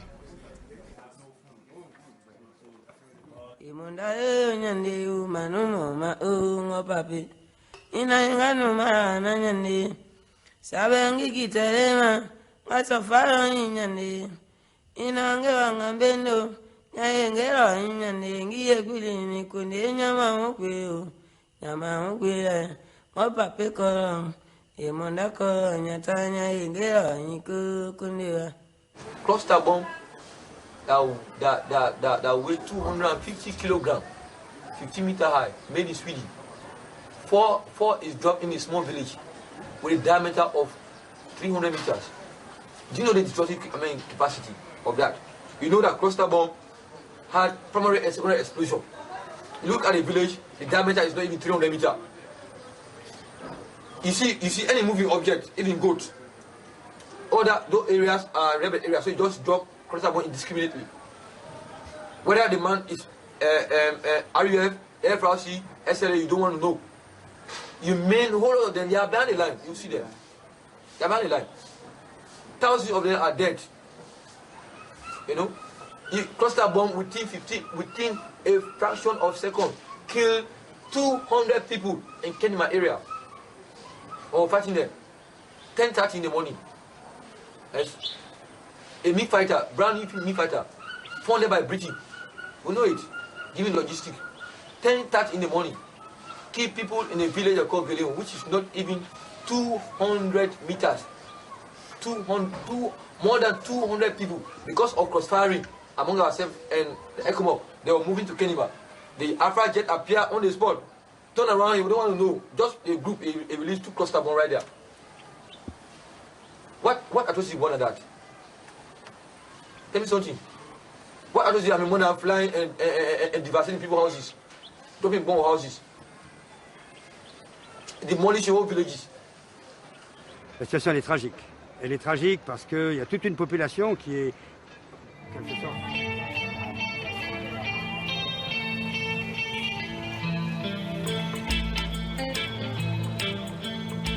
Like many nations in this unstable part of Africa, it's strife that's lifted Sierra Leone out of obscurity and into the world's view. Brutal civil war, thousands of children pressed into service as soldiers, mutilation as a weapon of intimidation. Now that war's over, another has begun, but this time the nation has to combat a very different, very deadly scourge, Ebola. You know, considering the fact that I am going in an area that is currently affected by Ebola, it takes a man, you know, for you to go back. Our cameraman Adam Bales is travelling with Red Cross worker Patrick Massaqua, who's returning to the Ebola battle zone despite the risk and the worries of his family. You know, when you are back from this affected area, friends stigmatize you. Even when I went there for the first time, when I came back, my wife said, I mean, since you are coming from that place, you have to stay far off, you know, for 21 days. I have to really convince her. I have to show her pictures and the videos that even though we are involved in that, but we are highly protected, you know. They're heading southeast towards the borders of Guinea and Liberia. Very good morning, sir. Yeah, Red Cross. Yes. How are you? Yeah, no bad, thank you. Through the roadblocks and a long potholed stretch of road, it's a 12-hour drive to the town of Kailan and an Ebola coordination facility on the front line of this African emergency. Once Foreign Correspondent's crew is through, this and other checkpoints will be closed to media as a national crackdown intensifies. The environment in which people are living is absolutely a critical part of the effectiveness of the spread of this outbreak. People living in very basic housing with poor access to water, no ability to isolate themselves. There's very poor access to healthcare as well. But then there are all these cultural issues as well, such as a healthy mistrust of government, especially in some of these countries that have had very severe civil wars for many years. There's a lot of beliefs in black magic and I suppose traditional beliefs. So people often explain things through witchcraft and curses. And all those things come together, I suppose, with a disease like Ebola to result in these explosive outbreaks. Ebola, Ebola, don't touch your friend, no touching, no eating something dangerous. Ebola, Ebola, don't touch your friend, no kissing, no eating something dangerous. Dodo is a town of about 3,000, midway between Freetown and Kailan. A large crowd's gathered. A Red Cross dead body management team has just arrived and they're suiting up in the middle of the main street. They want to see what we are doing, especially the use of PPE. They've been alerted a middle-aged man has died in his bed overnight. He's 55 years old married with one wife and a child, boy child. He has been a bush, a farmer, and he can also cut palm nuts, yes, from the palm tree. The Sierra Leonean government has decreed that any inexplicable death must be dealt with by designated authorities. Traditional community funerals are not allowed. We are now going to the house and get the volunteers, the dead body management team, and then we'll proceed with the burial.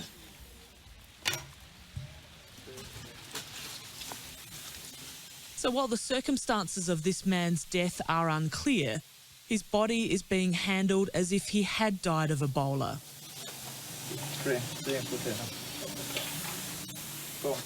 A sample will either confirm or eliminate Ebola as a cause. But the body will be sealed in plastic, doused with chlorine, and taken away for burial.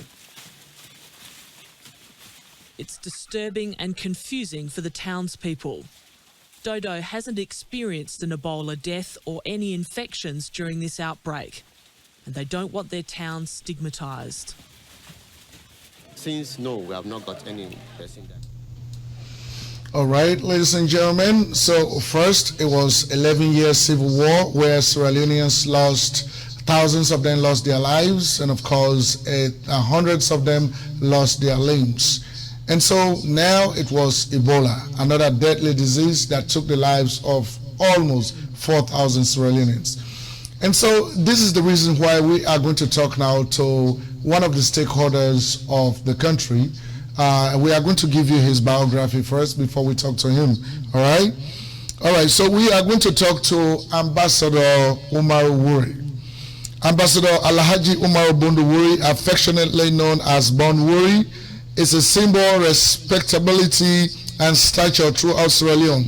His extraordinary popularity cuts across political, tribal, and religious lines, and his record of achievements for his country has been recognized nationally and internationally with awards of Commander of the Order of the Republic of Sierra Leone, Grand Commander of the Order of Malta, and Knight of the Republic of Italy.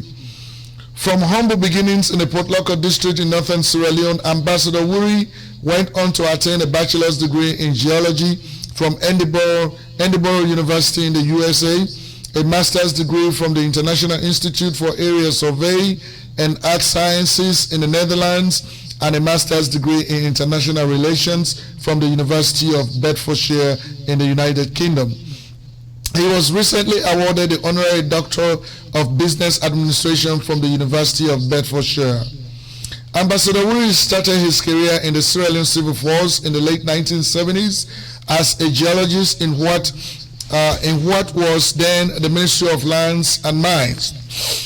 He managed the important Magbosi Integrated Agricultural Development Project funded by IFAD, the International Fund for Agricultural Development, the massive Magba Sugar Complex funded by the People's Republic of China had almost collapsed due to labor unrest until saved through Ambassador Wuri's skillful diplomacy, perseverance, and administrative expertise.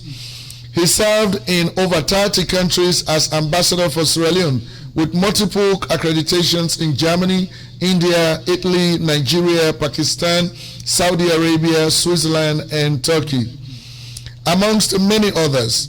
Ambassador Wuri had also served as Sierra Leone's permanent representative to the United Nations agencies in Vienna, Rome, and Bern.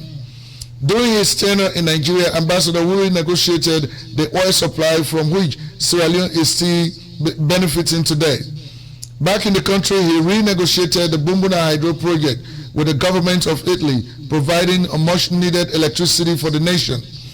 Ambassador Wuri has championed humanitarian efforts in several regions of the world, most notably serving as Deputy Humanitarian Coordinator for the United Nations in Iraq and as a member of various international and local humanitarian organizations. Within Sierra Leone, Ambassador Wuri has served as Director General and Ambassador at Large in the Ministry of Foreign Affairs and International Cooperation. He has also served as Permanent Secretary and Ambassador at Large in the Ministries of Mineral Resources and Political Affairs, and Development Secretary at the Ministry of Finance and Economic Development. Ambassador Wuri continues to serve the people of Sierra Leone in the education sector, and for the past 5 years has held the post of chairman of Potloko Teachers College. And so, ladies and gentlemen, that is the man we are going to talk to exclusively about Sierra Leone's independence, and of course to also talk about his candidacy, because he's aspiring to be the presidential candidate for the opposition Sierra Leone People's Party. He is one of the flag bearer aspirants. All right, and so bear with me as I take you to that interview now. 1 second. No cases. No cases. Okay. The new emergency procedures are also causing a little consternation for local leaders here. Yeah, I'm asking if he has died out of Ebola. That is my concern. We are not saying that the cause of the death of this old man now is as a result of Ebola. But what normally they say is a probable case. Probable case. It might be, it might not be. That is why the government has said we should be doing the burial. But I know this is the procedure that we should not do the burial on our own. All right, ladies and gentlemen, as you already heard the introduction of Ambassador Wuri, here we can now see Ambassador Wuri right on our screen. Of course, that is the man we were talking about. That is the man we are going to talk to exclusively about the independence of Sierra Leone. At the same time, talking about his candidacy for the highest political office in the main opposition political party in Sierra Leone, and that is the SLPP, or the Sierra Leone People's Party. Hello, Mr. Wuri. How are you doing, sir? Fine, thank you. All right. Welcome to Sherix Broadcast Network, and today we are very much delighted to talk to you directly from Houston, Texas.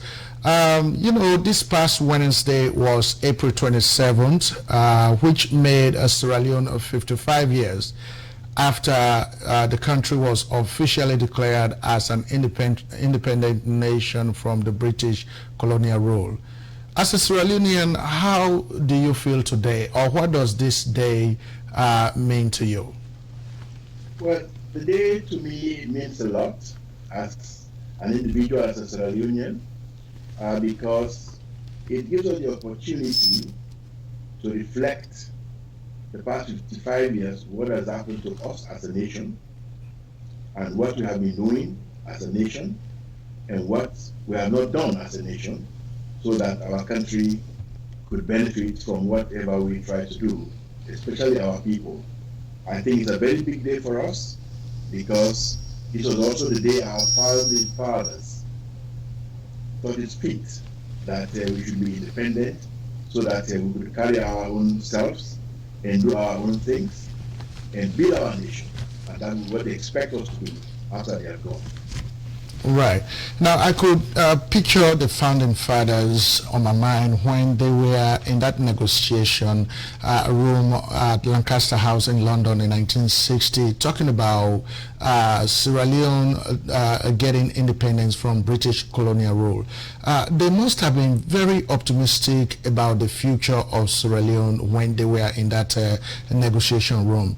Do you think that we have today in Sierra Leone what the forefathers or the founding fathers really were expecting Sierra Leone to be? Do you think we have that?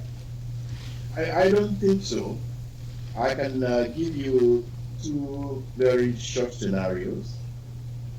I remember in Freetown in the morning, early in the morning, you see children putting jerry cans on their head looking for water before even they can go to school. And there's another gentleman who said in the early 70s, when he was in Kwedu town, his house has running water in the tap, he has power 24 hours. And he said, on this day, this very important day for us, he now lives in Freetown. He woke up in the morning, there is no water in his house, there is no power. So if you look at these two scenarios, I think you will see we haven't done what our forefathers have envisioned for us to do. Therefore, we need to do a lot more. to get to what they think we should be doing. Right. So basically you are saying the expectations of the forefathers when they were negotiating for us to get independence, we have not been able to achieve that as a nation. Not yet. Right. Right. And so before the independence talks in 1960, Sir Mitu Magai and others from the Protectorate fought for, first for the emancipation of the Protectorate by forming the Sierra Leone People's Party and winning the 1952 elections over the National Council for the Colony of Sierra Leone, the NCCSL. Now, thinking about it now, those founding fathers were really, they really meant well for Sierra Leone, weren't they? They did. That was why they gathered the whole of the Protectorate to become one by forming the Sierra Leone People's Party. And as you rightly stated, when they did that, everybody was together. And when we were together, we were able to do a lot more. And today, there are so many divisions that are affecting us in trying to do what is good for the country. You know, I want us to do a little bit of math here. Now, well, you know, SLPP ruled from 1961 to 1967 and then from 1996 to 2007, which makes it a total of 17 years ruling Sierra Leone since after independence. Now, the APC ruled between 1968 and 1992 and then from 2007 to 2017 expected. Now, that makes it a total of 35 years of APC rule in Sierra Leone after independence. Now, who do you think we should really blame when it comes to the status quo of Sierra Leone at this point, looking at those numbers? Looking at those numbers, frankly speaking, to be fair, maybe both governments had faults in one way or the other. But proportionally, I think the APC carried the greater blame. Right. Because when you consider it is during that period that they encouraged until we got a rebel war that destroyed the country so much that up to this point you are not able to match up what we have destroyed. So you can see that greater part of the problem, yes, the APC government has had greater part of the problem. Right. And then whilst we are also doing a kind of research over here, you know, to present some of our historical shows here, we were able to uncover that when the APC dominated Parliament, passed the one-party state bill in 1978, the APC was the only political party now in governance. And so they used the opportunity to interfere into the operations of the judiciary and the civil service. Now, many people are saying that those two institutions, government institutions, are responsible for most of the issues or the problems that we continue to encounter as a country. Now, what do you think about that? Well, frankly speaking, I should say, instead of putting it on the institutions, I think the government of the day should be held responsible simply because the government is responsible in putting these things together. And they've muscled the civil service so much that it doesn't have a voice anymore.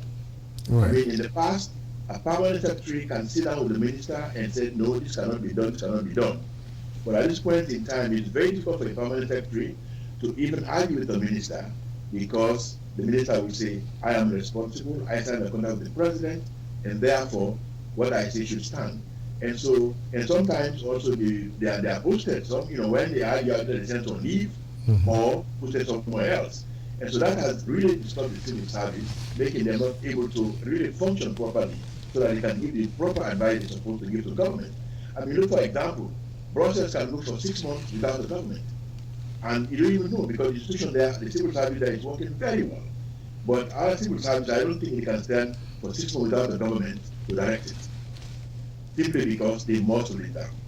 The judiciary, of course, we saw the case of the vice president. So, I mean, these things are all being done, you know, and simply because also, during the one party, they centralized everything. You know, there were district councils which we have established and it is following through. But those councils were very, very useful and very important in those days. They were left to run the local governments.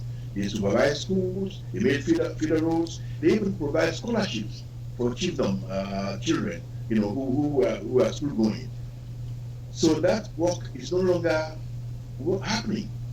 It is very serious when you centralize everything to one place, and that's what happened. They centralized everything at that point in time. So it's only now that these divisions are being established again, so that power can be devolved again to the local governments and local councils.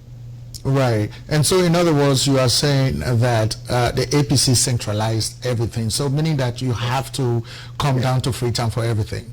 That's right. That's right. So, during that period, centralized everything, yes. Right. And so, Ambassador, we want you to talk to us not as a member of the SLPP, but as a Sierra Leonean. Considering everything that the country has gone through since independence from in 1961, in your own personal assessment, do you think that Sierra Leoneans should be celebrating independence at this time? Well, frankly speaking, I think we should, for the simple fact that, yes, there are so many problems, not much to show for our 55 years of independence, but for the simple fact that we have been able to come back as one nation, as one people, as one country. I think that is something we should celebrate. But when you look at, you're talking about institutions, talking about provision of other things for the people, I think no, we cannot. We shouldn't. Well, you know, because when you say you want to be independent from a colonial master, you are indirectly telling the colonial masters that you are capable of taking care of yourself. But since independence to now, it appears as if we have not been able to take care of ourselves. So when people jump on the street celebrating independence, the question comes to me, what are we celebrating? Well, as I said, you know, it's a egg and a chicken situation. As I said, we still need to celebrate to show that yes, we have continued to be as one nation, as one country. Right. Because you can see some other countries they had rebel wars, and then the countries are divided, they are unstable.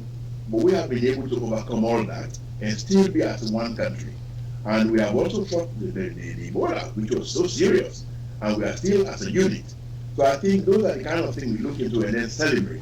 But when you look at providing the necessary things that we need, water, light, health, etc., then we say we cannot be able to do it for ourselves, but we're depending on donors. And these donors to their conditions, sometimes not favorable for us, but we have to accept them simply because we need their support. And that's sometimes also where the problem comes. Because when we agree to do something, and then they give us this money, we cannot do it, and they come back and say, oh, you did not do what I asked you to do. You know, which comes back to your point that, yes, we say we're going to take care of ourselves, but we are not able to take care of ourselves. And that is where the problem is. Right. And so let's talk about politics a little bit. Like we introduced you, you are one of the key flag bearer aspirants in the Sierra Leone People's Party, which is the main opposition party in Sierra Leone. Of course, for people who don't understand, we want to also let them know that the SLPP is the oldest political party in the country. Now, what can you tell our viewers about what you have done specifically for Sierra Leone whilst you were in governance, or for the SLPP? You know, what have you done for the country that encourages you to be? I think first for the country, right. I served in the civil service of Sierra Leone, and I served, if you can remember, we have integrated agricultural development projects. And I served in one of those, which was the Mile 91 Makubusi project.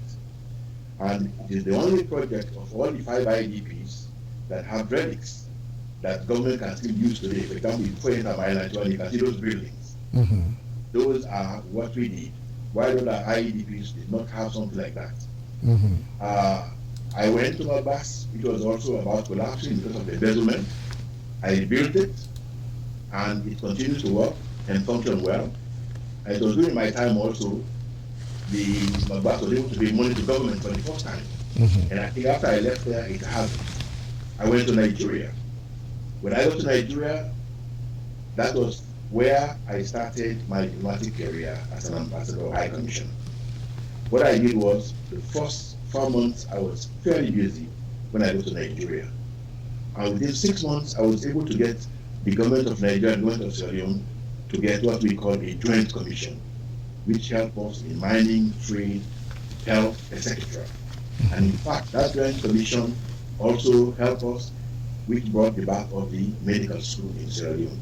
That was why Professor Obrilo was the first principal of that college. When the rebel war failed, I understand the situation of my country, that our army were not that strong, we didn't have enough ammunition. I approached Babangida and Abacha to help us. And people knew that without Nigeria, it would have been a serious problem. Because before even ECOMOG was formed, Nigeria sent a military contingent to Sierra Leone to fight with our army. Then I also asked them to train our army.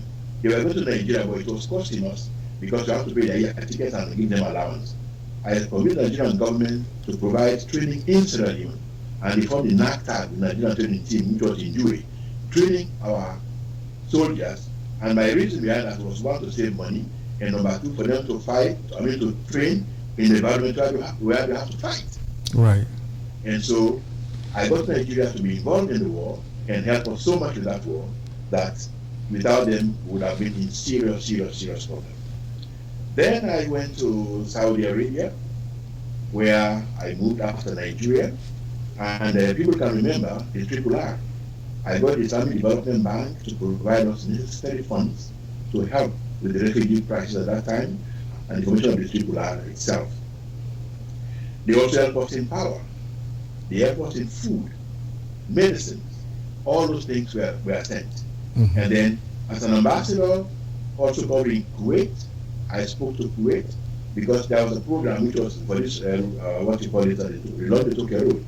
That project was dead. And I went back and activated it and made sure funds were provided.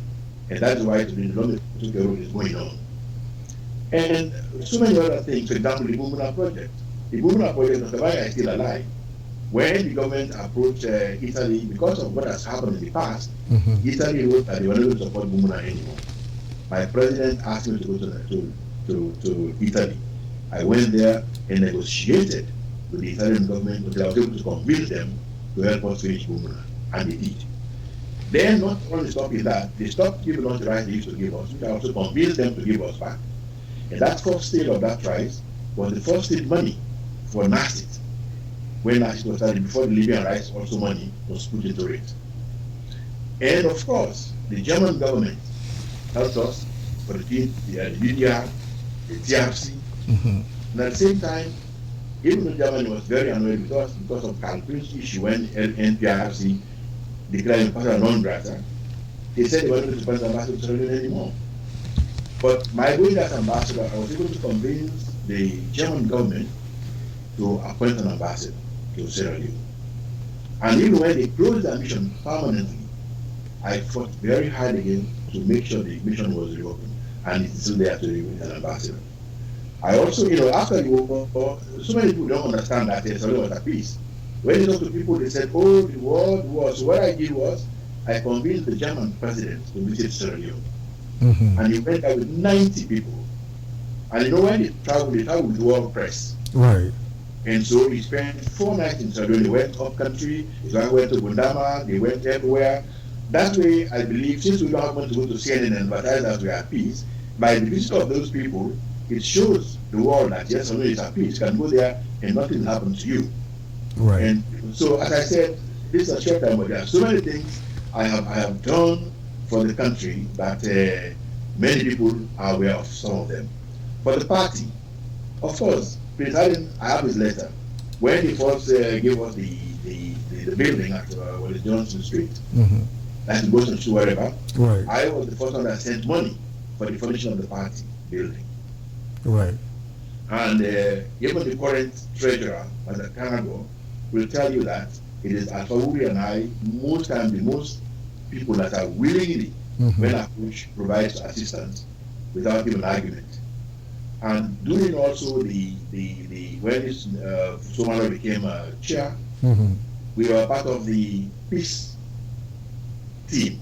Okay. And Alfawuri and I also spent our own personal resources to go to Kenema, to go to Bo, to go to Loko, to go to Makeni, trying to bring peace because these areas had parallel governments, parallel officers, and so we were fighting going on.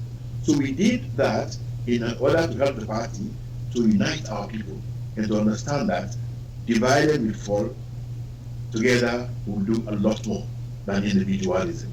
Right. We tried, and I think to a large extent we succeeded, because a lot of friction was stopped. Mm-hmm. And even as today we speak, I'm part of the alliance in which we have been able to let our supporters stop attacking one other person's supporter. Mm-hmm. Because when they see us together, we move together and talk together, they understand that if the two people are talking, why are we fighting each other? Right. And it has helped. Although what I had a few days ago regarding what happened again when in Independence Day, I don't know, really. I am baffled. Right, we are baffled here too. But Mr. Wuri, in your presentation right now, just now, you made mention of the fact that you went to Italy and negotiated for the Italian government to help with the finishing of the Bumbuna project. Now, would you want to tell us that that project was completed, or because there are still issues going on with that project? No, Bumbuna is working. Bumbuna has worked. Okay. It was completed. I can tell you when the people left office, Mm-hmm. Bumbuna was 95% complete. Okay. And I can say this again, when President Nkrumah came to power, Mm-hmm. the balance one that was left, Mm-hmm. he also asked me to go to Italy to talk to the Italian government to get part of the money. And I succeeded in doing that as well. And yes, Bumbuna actually completed. In fact, there was another time also when African Development Bank refused to pay the contractors, Mm-hmm. the area they were supposed to pay them. Mm-hmm. And the president of the bank, Kabaj, wrote to President Kabaj at that time as well and informed him that they cannot pay. Mm-hmm. And President Kabaj called me and said, Ambassador, this is my dilemma. What has happened? And I said to him, send me the letter. He sent it to me and I read it. And I saw too many loopholes. What did I do? I traveled to Tunis to meet the African Development Bank. And believe me, after that meeting, every penny was paid to the contractor. But according to all of the reports that we received, if Bumbuna was completed, Bumbuna should have had the capacity to serve the entire Freetown and the surroundings. So what is going on with that? Because it seems as if nothing is happening in that direction. No. You know, because of the use of funds at the earlier stage, Bumbuna was reduced to about 50 megawatts. Oh, okay. Yes, it was reduced, and that is the maximum capacity it will function if it does function to capacity. But of course, there is no machine that will function to capacity, to full capacity. Okay. But yeah, you know, but indeed, yes, they completed Bumbuna, and it has been working. They have been providing power in Freetown, Makeni, and along the way somewhere as well. Yes, Okay. it has been working. So during the dries, actually, when the water is low, then of course there is load shedding. And so, Mr. Wuri, APC seems to be trying to get a lot of credit for Bumbuna or for providing electricity in Sierra Leone, because even today I was listening to the new Minister of Information, Mohamed Bangura, saying that they brought electricity to Freetown. Now, based on the information you are giving us, it was actually the SLPP that left the foundation of that electricity that they are having now. So why is the SLPP not getting this praise for that? Well, I think we haven't made it public to the people what SLPP did, you know, to bring to 95% completion. We did not do that. Right. Maybe that's one of the reasons. And I believe even during the transmission lines of Bumbuna, I was also the one that approached the OPEC fund to provide the funds, because when the completion was done, I mean, if there is no transmission, you cannot transfer power. I was also the one that went there and to OPEC and discussed with OPEC, and I got them to agree to provide the funds for the transmission line. They cover the full transmission line. At the same time also, because we are also having problems with commodity, because of foreign exchange, I also spoke to OPEC, and OPEC provided us with money to import goods for the country while they pay. And then so what the foreign exchange that government has could be used for schools, health, etc. So they were paying our bills when we bought things at that time. It was a soft loan. Possibly, I'm sure we write up in the long run, I'm sure. But I did that one as well. Okay, and so you can see that I have served my country in my capacity as ambassador for the benefit of the people. I never try to do a project that benefits me and my family only. But I think of projects that benefit the nation, so that everybody will benefit from it. And Mr. Berawa is alive. When this hillside road gets stuck with the barrier, they wrote to the government and said until they get the creditworthiness of the OPEC loan, they will not pay their money. I was called one morning at the lodge, and then the President told me to read. He said, just read here, and I read it. He said, please help us to get this cleared with the OPEC. And I was able to do that as well. Okay. And so back to politics, Mr. Wuri. You know, many maintain that SLPP is the party with the best human resources in Sierra Leone, and you know what that means. Now, if you agree with that, why do you think you are the best candidate for the highest political office in that party? Well, I've just outlined what I have done without even having to that office. Right. For the country and for the party. I believe, this is what I'm saying, let us see what you have done for the country and for the party. Then when you tell us that when I get there I will do this, then you can see that yes, this man has steps to climb. But if you have not done anything for the country to show what you have done for the country, then you say, put me there and I'm going to do this. How can we guarantee that you will do it when we don't have anything to show so far what you have done for the country? Right. I mean, what I have outlined will tell you that, yes, for example, I mean, I serve in the civil service, in both the technical and the professional and the administration. So I have that benefit, and I went to the position of Permanent Secretary, the General Foreign Ministry, and Development Secretary. So there's nothing in the civil service that I don't know. As I told you, I managed projects before, which is very good because management is an art of itself. Right. So if you cannot manage well, you're in trouble. Then I served in the diplomatic service, the longest serving ambassador, and I've just outlined some of the things I did when I was ambassador that I've come to benefit from. Then I also served as deputy SRSG in Iraq for the United Nations, which was at that time it was called a deputy humanitarian coordinator because the SRSG was humanitarian coordinator because of the project itself. So you can see that I have all these 4 areas that I'm qualified, which I believe no other candidate has those 4 areas with them. They can have maybe 1 or 2.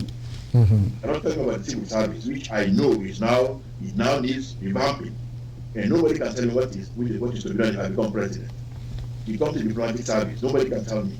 You come to management, you come to the UN, because I also serve as permanent representative of my country to the UN agencies in Bonn, in Vienna, Rome, and Geneva. Right. So if you start working for the UN itself, I have also been a permanent representative to the UN. So I know the working of the UN. I know the system itself. Right. So with these 4 areas, as I just told you, I think that's the kind of person you need to be a Sierra Leone who knows all these 4 corners. Okay. And so nobody can scare you with United Nations either, because you know the system. Okay. And so, Mr. Wuri, if you happen to be elected as the flag bearer of the Sierra Leone People's Party, your ultimate goal will be to bring everybody together in the party, to unite the party, because as you can tell, right now the party is going through so much disunity and there is so much animosity among members in the party. Now, which specific plans do you have to bring everybody together if you are the flag bearer? Well, let me start by saying, if I am the flag bearer, I think I've already started that kind of scenario. Because I am not in animosity with any of my colleagues. They respect me, I respect them. I talk to them, they talk to me. And simply because I always say to ourselves, we cannot antagonize each other, because just like when you ask me now, if you win and you antagonize these people, how can you bring them along? Right. You cannot. So be at peace with your colleagues. I mean, leadership comes from God. Let's believe that. So whoever God destined will be the leader. So why do you have to fight each other and destroy each other for this position, which is going to be only one person to get it? So if you start to think that, yes, if I am the one who is going to get it, I need this support of this candidate, I need support of this person, you should not be antagonizing anybody. That is the key to bringing these people together. If you go to the party office, I mean, I'm in contact with the officials. None of them can tell you that I have antagonized any one of them, or they have antagonized me. I help when they request me. I always try to give my help. So I worked in all parts of it. That's what I interested when I was in the civil service. I worked in most parts of the country. And so I am known in most parts of the country. And also I went to the law school. which would be center for in the south. So you can see that having worked in these areas, people know me, and key people know me, and they know and respect me. That will help me to bring everybody along with me if I'm elected as the flag bearer for the SLPP. Right. And so, what if you are not elected as the flag bearer of the party? Will you promise on this network today that you will support whoever is fairly elected, fairly? I am not promising on this network only. Okay. I have to say that wherever I go, because I've just told you that leadership is from God. If God is not destined to get it this time, somebody gets it, why shouldn't I support that person? Yes, I do. Right. You know, I've done it before. Okay. Yeah, because we just wanted to throw that out there, so at least we have some confirmation. And so people say one of the reasons why the SLPP is going through the problems that they are going through is because of the fact that there was a very unpopular resolution that was passed immediately after the election results were announced in 2012. That resolution 3, wherein they wanted the former flag bearer of the party in the person of retired Brigadier General Julius Madabio to continue to provide political leadership in the party, which is against the constitution of the party. Now, many people say the party, went into disunity and infighting as a result of that resolution. Now, what do you think about that resolution? Well, as people did say, especially my younger brother Alpha Timo, he didn't object to that resolution when it was tabled. I think he was the only one, who objected to it at that point in time. Right. Although later on, I understand that people now realize the fact that it should not be, and then they started, I think that's why the commission came. Because at the latter day, some of them started to come out of that resolution, supporting it. But I think it is also dependent on the individuals. Because really, if you pass a resolution and you know it is not correct, you go back and correct it. That's why you are there. You should not leave it hanging. Correct? Right. You should correct it. So I think it is us. We have the fault as as a people. When we do something that is not correct, it is only right that we go back later when we discover it's not correct, and then go back and correct it. That is why NEC is there. They should not just go and meet and pass things, and even though they discover that they are not working, they go back and continue to do the same thing. Let them sit back and look at things that they've passed and see where they. For example, when the regulation for the law regulation came out, when the people petition, right? And so they went to PPRC, they discussed them, they got an agreement. I think that's the best way. They don't allow the rules to go as they were. So when you do that and discuss and then everybody is satisfied, then believe me, the friction is not going to be there in terms of still the rules and regulations. Because already they've discussed and have agreed, and I understand the people have even signed that they will not raise any more objection when the rules are being published now by PPRC when not being gazetted. So this is what we should be doing. Right. And so quite recently, about a few days ago, Mr. Buri, we found out that the President, Ernest Bai Koroma, summoned all political parties' representatives to his office and pleaded with them to allow for the extension of the term of office of the National Electoral Commission, members of that commission, because according to him, they have done a very good job. Now, as somebody running for the highest political office in the SLPP, ultimately, if you happen to be elected, you might be running against somebody in the APC. Now, what is your own personal take on that plea, that the president did, to other political parties who were there, that the terms of office of the National Electoral Commission must be extended? Well, I don't think he said it must be extended. As you said, he went and spoke to them and asked them for this to be done, for people that have worked well. But that is a body that is governed by rules. Right. And therefore, I believe if their term has expired, they should bring in new people to fill in their vacancies. Because it doesn't make sense if the rules are continuing to be broken all the time. Suppose the parliamentarians also say, well, we've done so well, let us continue. Exactly. So we have to be careful with some of these requests we make and some of the decisions we take, simply because the way they're going to affect other areas could be very detrimental to the nation. All right. Okay, and then so if the founding fathers of Sierra Leone's independence are alive and are listening to you right now, Mr. Wuri, what specific plans will you present to them that will reverse the current direction of the country? Well, I would tell them the interest I have in the country is the same interest they had when they decided to form this party. And that interest is to make sure that we are at peace, that the party is in governance, and that the party looks after the country and the people, and that we unite as a nation. Because, I mean, let us don't joke. I mean, you know, we have so much polarity now in the country that if we don't try to break that polarity we have, when areas are being polarized, it's going to be dangerous for us. Right. So I want them to understand that, looking at the background of what I have done so far, that I can stand and say, your party will be well again, because I will make sure there is peace and tranquility. And so how is your campaign going so far in the country?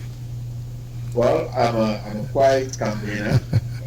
I haven't been making any noise, and people keep telling me, we're not hearing about you, we're not hearing about you. But I think the people I talk to, they hear about me, and I don't think it has come to the point where you should be, as I said, antagonizing and fighting people. I think we should be talking to each other and talking to our officers, talking to candidates, talking to potential delegates to ensure that they understand the stakes that we are facing today. Because if we don't understand the problem the country is facing and our party is facing, it's going to be very difficult for us to be able to do anything that will help us in the coming election. So we need to understand what is involved and what is at stake, a national stake, which we should not allow to be broken. And so, talking about what is at stake, just very recently we received a report from Statistics Sierra Leone about the 2015 National Population and Housing Census. And some of us question the credibility of that report, because when we look at the people who were the officials, manning the office of Statistics Sierra Leone, we found out that per the requirement of those offices, none of them were qualified to run those offices. And also the people who ran the census itself, when you look at their political background, they were either members of the APC, or they were either born from the north, or they were very closely associated with the APC. Now, what do you think about the National Population Census, that report that was submitted? Frankly speaking, I haven't, because I am not there, as you're aware. Right. But at the same time, this was something I did say a long time back, that we should be very active in following up the census. I said, because census is a very important instrument in a country, because it determines the population, it determines what is to be done in areas, it determines the constituencies, it determines so many things. So I did say that the people who we ask to be part of that should follow through. If they had done that, I think they would have had a way of understanding or knowing if these figures were correct or not correct. But how can you go and challenge something you're not involved in? Right. Well, yeah, okay, so... we had as a party, that we were not vigilant enough. Because we have people who are statisticians in the SRPP, who can really follow through and be able to know where things are not being done the correct way. But if we're not too active to ensure that it is done, we have a problem. Right. And so as a candidate, what do you think or feel personally about that? If you happen to win the elections in the SLPP, you are ultimately going to run at national level. And we have already seen a trend from the report that was issued by the National Population Census, Statistics Sierra Leone. That is a pattern that is going to continue into the voter registration. Now, what plans do you have to counter these things? Well, frankly speaking, I think I will talk to the populace. Right. That's what we need to do. Let them understand that we cannot continue the trend of things as they are, because it will lead us to a disaster. And let the people understand the fact that try to get the man who can do the job. Right. If you don't do that, you're going to have problems. So I would go out there and talk to the people and try for them to understand the implications of what has happened and how we can avert that problem so that we have the people to support us. That is what we need to do. All right, ladies and gentlemen, you've heard that is Ambassador Wuri talking to us directly from Washington, D.C. We want to say a lot of thanks to you, Ambassador Wuri. We wish you well. We wish you success. Of course, the Sierra Leone People's Party is a party with the best human resources, and so we know there are too many of you that are really good and have done quite a lot of good things for the party and the country. So we wish you the best, and anytime you have something to share with us, we are always open. You can always come back and we can give you an exclusive interview. Thank you very much, sir. Thank you very much. I appreciate it talking to you, and I'm so happy that you'll be able to reach me at this point in time to give you a scenario of my own background. Thank you very much. Thank you, sir. There find us having an average wealth per person of over $100,000 a year. They are. But far more countries are quite poor, and some, which we're considering here, are very, very poor.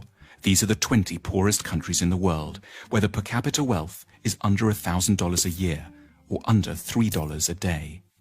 Every country is now more or less on a path to growth, but the poor ones are growing very, very slowly.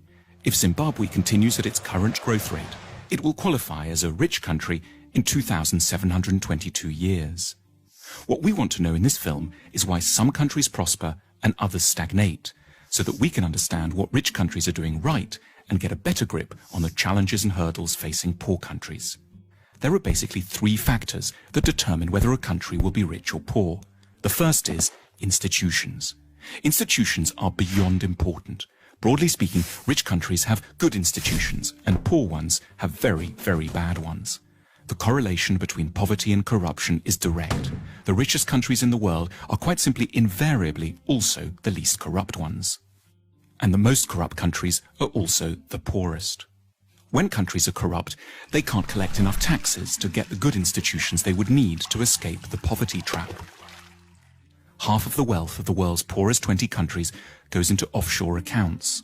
Lost revenues in these countries totals between $10 and $20 billion a year.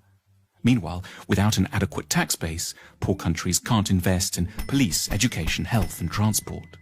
Now, a more generous way to look at corruption is that it's really a case of clan-based thinking. Say you're hiring someone. In the rich countries, you're meant to do so simply on merit, interviewing lots of candidates, then picking the best one, irrespective of any personal connection. But in poor countries, under the sway of clan-based thinking, that approach would itself be seen as corrupt. It's your duty to disregard the so-called best candidate from an anonymous bunch in order to pick someone from your own team, your uncle, your brother, your second cousin, the guys from the same tribe. As a result, poor countries don't allow themselves access to the intelligence and talent of the whole population. There's a second thing that keeps countries poor: culture. What goes on in people's minds, their outlooks and beliefs. A striking statistic pops up here in relation to religion. If there's one generalization you can make about religion and wealth, it's that the less people believe, the richer they stand a chance of being. 19 of the richest countries in the world have 70% or more of their populations saying that religion is not at all important to them. The exception here is, unsurprisingly, the United States, which manages to combine great religiosity with huge wealth. More on that in a second. And conversely, the poorest nations in the world are also extremely believing ones. Here's how many people think religion and the supernatural is deeply important in the following countries. In the world's poorest country, simply everyone is a believer. Why is belief quite so bad for wealth creation? Because in general, religiosity is connected up with the idea that the here and now can't be improved, so you should focus on the spiritual and look forward to a next world instead. It makes quite a bit of sense when you live here. In the rich world, on the other hand, people are generally great believers in their capacity to alter their destiny through effort and talent. Incidentally, to explain the anomaly of the United States, religion seems not to slow down economic growth here because it's a particular sort of religion, an overwhelmingly Protestant and exceptionally materialistic kind. The American God doesn't want you to think of building the New Jerusalem in the next world. He wants it here and now in Kansas or Houston. There are. All right, ladies and gentlemen, of course, that is Sherix Broadcast Network coming to you live and direct from Houston, Texas. Of course, right at this hour, we're going to talk about a brother of ours who is currently doing an extraordinary work, something that we've never heard about in Sierra Leone. And of course, we are talking about a brother who is an aerodynamics engineer who is saying that he's going to construct the first Sierra Leonean aircraft in Sierra Leone, and he's going to fly it himself. So currently he's working on it, and we decided to talk to him exclusively about the work that he is doing. He's going to invite the government to go see what he is doing, but he wants to take it to some level first before he can extend that invitation. I mean, just to give you a little background about this young man, he was born and raised in Kenema City. As a young man, he was quite interested in, aerodynamics in vehicles. As he was one of those that was very good at, creating or developing a makeshift vehicle using some type of wires and connections that he did using lithium battery, and of course gave them electricity, and at some point he even used a foam and wires to make a makeshift helicopter, way back in history, makeshift helicopter that he used to was able to demonstrate that he is able to put the mechanism together for him to fly a helicopter. And so this brother of ours was fortunate to have been in the United States, where he studied a lot. He continued with his interest in aerodynamics and studied, the course exclusively. And since that time, he has vowed that he's going to continue with his dream of constructing his own aircraft that he will fly from Africa, and of course from his home country, Sierra Leone. And so, ladies and gentlemen, we're going to introduce you to a brother, Timothy Toure, who is the current Sierra Leonean aerodynamics engineer working on a Sierra Leonean aircraft. All right? So stick around with us.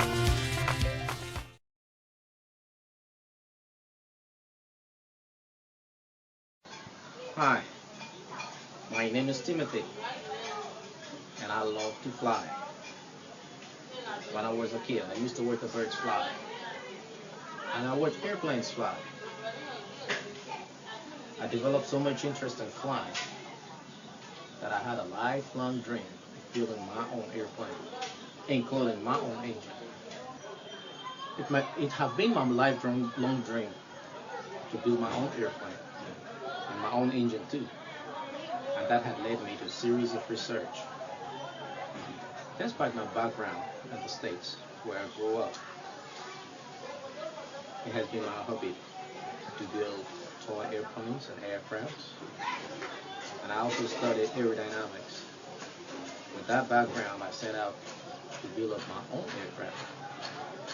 There had been many trials and errors over the past years,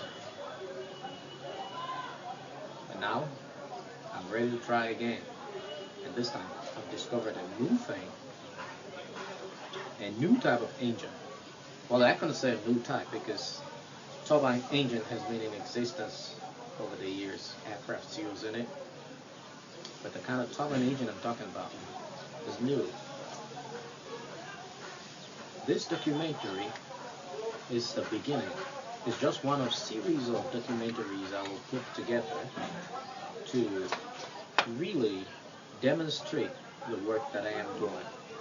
But at this first documentary, I will not actually take you to the workshop where I am doing my work, but I'll actually take you through the theory part and also show the blueprints, diagrams of what I intend to do, the principles of which they operate. This is the compressor blading turbine, complete with drive shaft and combs. This is a diagram of the aircraft that I am building. From top, front, the representation of the aircraft, its measurement, angles, and here is the diagram of the fuel layout. There is something new about it that I will not go into details right now. And here is a cross-section of the turbine engine, compressor, combustion chamber, and turbine. Its dynamics is the same as any other aircraft. All the principles apply to Newton's third law of motion, that is, for whatever action, there is an opposite equal reaction. The dream never died. And in Africa, in Sierra Leone to be precise, I kept my research and I kept my work. It has not been easy because whatever you're doing, there are trials and errors, success and failures, discouragements. But over the past 15 years, I've put ideas together and have tried to put components together that will actually revolutionize the aerodynamics industry, also the aircraft industry. For now, I'm focusing on the turbine engine. The principles of which it operates remains the same, but the fuel and its combustion technology is what I'm about to change. That's not all the kind of fuel it will consume. That I'll keep as a secret for now, until the work reaches a certain stage. This current project will take place and will last for about a year. I intend it to be 6 months, but a year at the most. And during that time, I will definitely update you.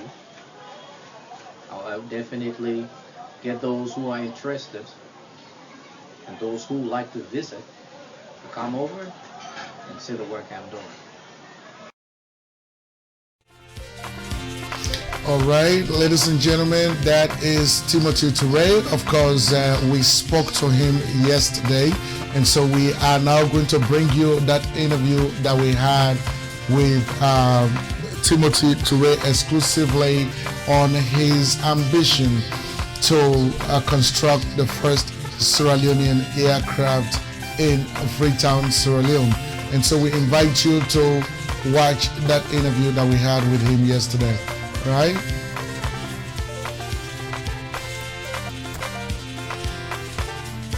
All right, ladies and gentlemen, on our screen now is no other person but Mr. Timothy Toure, whom we usually call as Tim.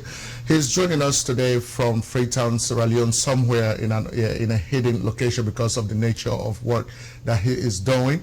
And so it is, we are very much happy to have a man of this type in our midst today at Sherix Broadcast Network. We're going to talk to him exclusively about the work that he is doing. And of course, guys, I just want you to know that this man is not new to me. I've worked with him before in Kenema, Sierra Leone, and so I am very thrilled to have him here. And so, Mr. Timothy Toure, how are you doing, sir? Hello, Mr. Toure, can you hear us? I'm doing great. All right, you're doing great. And so we are very happy to have you here on Sherix Broadcast. Say that again? Yeah, I can hear you loud and clear. Okay. And so it's a pleasure to have you here. Of course, you and I know each other 15 doing great that you can see him. Right, 15 or 18 years ago, we know each other. So it is really a pleasure to see you. I don't know if you are happy to see me, but I'm happy to see you. Yeah, it's 15. It's about 15 years. Very happy. Very much happy. All right. The connection is kind of low. Right, the connection is kind of low. In Sierra Leone, of course, it's understandable that. Connection, the network will be bad, son. Right. It is understandable. That's Africa, and of course, we appreciate you for bearing with all of that. I know the last time I joined you for the construction of the airplane in Kenema, but because of the Civil War, we were never able to complete that work. But because we were being disturbed by the Civil War, but of course, you and I know that you were doing quite a fantastic work. What happened to the skeleton of that plane that we were constructing back in 1996 or 1997? Yeah, it was between the time. As you said, there was a war. War is going on, so it's like we did it at the wrong time, and because of the war, we had to abandon that project, and the place got overrun by rebels, and it was like a war zone. The skeleton was placed for a while as a monument because it was the first attempt. Somebody really had to do that. Everybody thought it was like a dream. So when I look at it, it refreshes people's mind, comes to their mind, a report of what we were trying to do. And like, that's like a monument. But that skeleton was later on destroyed because of time. Oh, okay. So it was destroyed. Okay. All right, Mr. Toure.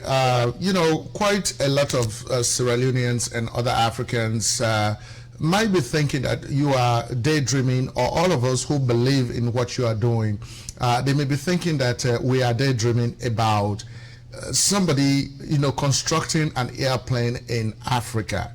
Now, can you just take us through the basic education of aerodynamics, please? Well, aerodynamics is a little bit complex, but it's also simple. At an early stage of aerodynamics, you see young boys flying the kites. And nobody can doubt that kites do fly. And it's very simple. That's just a simple form of aerodynamics. That is, the air is forced to lift an object, whether it's a helicopter or it's an airplane. The air is forced to lift it up. And in the case of an airplane, let's just focus on that. The shape of the airplane plays about 80% of its possibility of lift up, and the speed that it carries is another, and also the controls. Well, the controls also altering the shape of the plane can allow it to fly, allow it to be controlled in the air, and allow it to land. Are you with me? Yes, I'm with you. Mm-hmm. Hello? Yes. Yeah. So, as I said, at the early stage, young boys can build kites and fly it. And the principles that operate on kites is just the same principle that operates on an airplane, only that it's a little bit more complex than flying a kite, because flying an airplane, you have to put people on board and it carries more weight. So that means you have to have a bigger structure, a bigger engine that has the power to propel it through the air, a bigger wings, longer length of wingspan, and the frame integrity. So that sort of thing. But to somebody who is not technically inclined, it might seem, the technicality of flying an airplane might seem very, very complex. But if they look at the birds, it's just simple to see a bird jump in the air and fly away by spreading its wings. And some people, being used to watching kites fly, just take it for granted that the kite can just fly as long as there's a wind blowing. It's the same thing with an airplane. If you got the right size and the right speed, you can be able to fly your. And so, Timothy, I mean, the way you explain everything appears to be very simple, appears to be very easy, but it is not so understandable on the part of people who have no idea about what you are doing.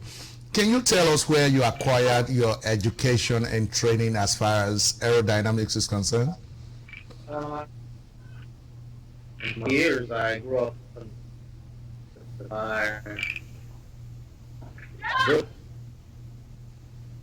there.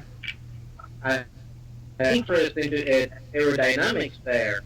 I used to go over to the airfield. We have several of them, airfield, and my favorite was Andrews Reserve Air Force Base. I used to go there. There was a lot of aircraft. Well, in Africa or in Sierra Leone or in the diaspora here, it's very difficult to see that.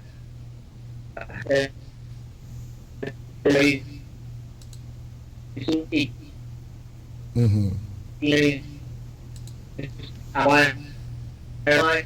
And some do it for fun, just for the kicks of it, the excitement of it.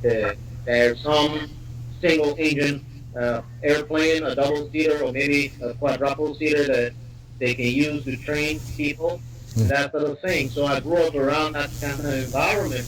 So flying was like a hobby for me. I love to even watch the birds fly, because the whole flying thing is derived by people studying the birds, like the Bell brothers, the Wright brothers. They built the first airplane in Kitty Hawk, Ohio, and when they did that, people were laughing at them. They thought they were crazy, because the day they'll see a heavy storm, everybody running away from that storm. Instead of them going to seek shelter, they're going into that storm to test a new design of an airplane. So they thought they were crazy. And right. So today, somebody said, "Oh, this man is dreaming." It's nothing new. Even the first guys who built the first plane were thought to be dreamers. Right. And so, yeah, you were breaking up when you were talking about your school. Again, where do you acquire your education as far as aerodynamics is concerned, now that you are clear?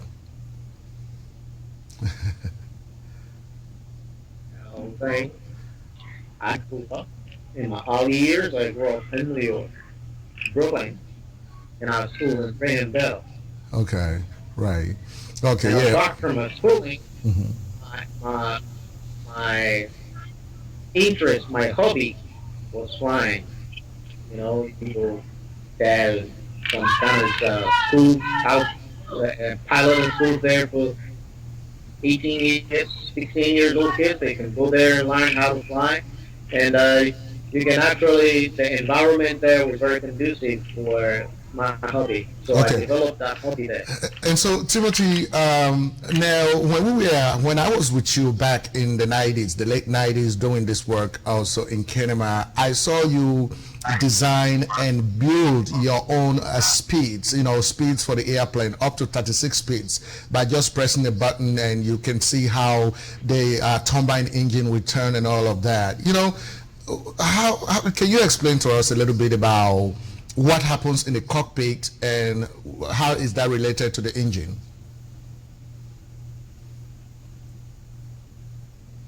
The cockpit engine, they should be very friendly, to speak to the layman's terms, because the pilot has the controls and the engine has the force, the power to push the plane through the air, or to fly the plane through the air. So the pilot has to control that engine, the speed of that engine, the thrust. Well, the thrust is, let's say, the force that an engine produces. The amount of force that an engine can produce is called the thrust.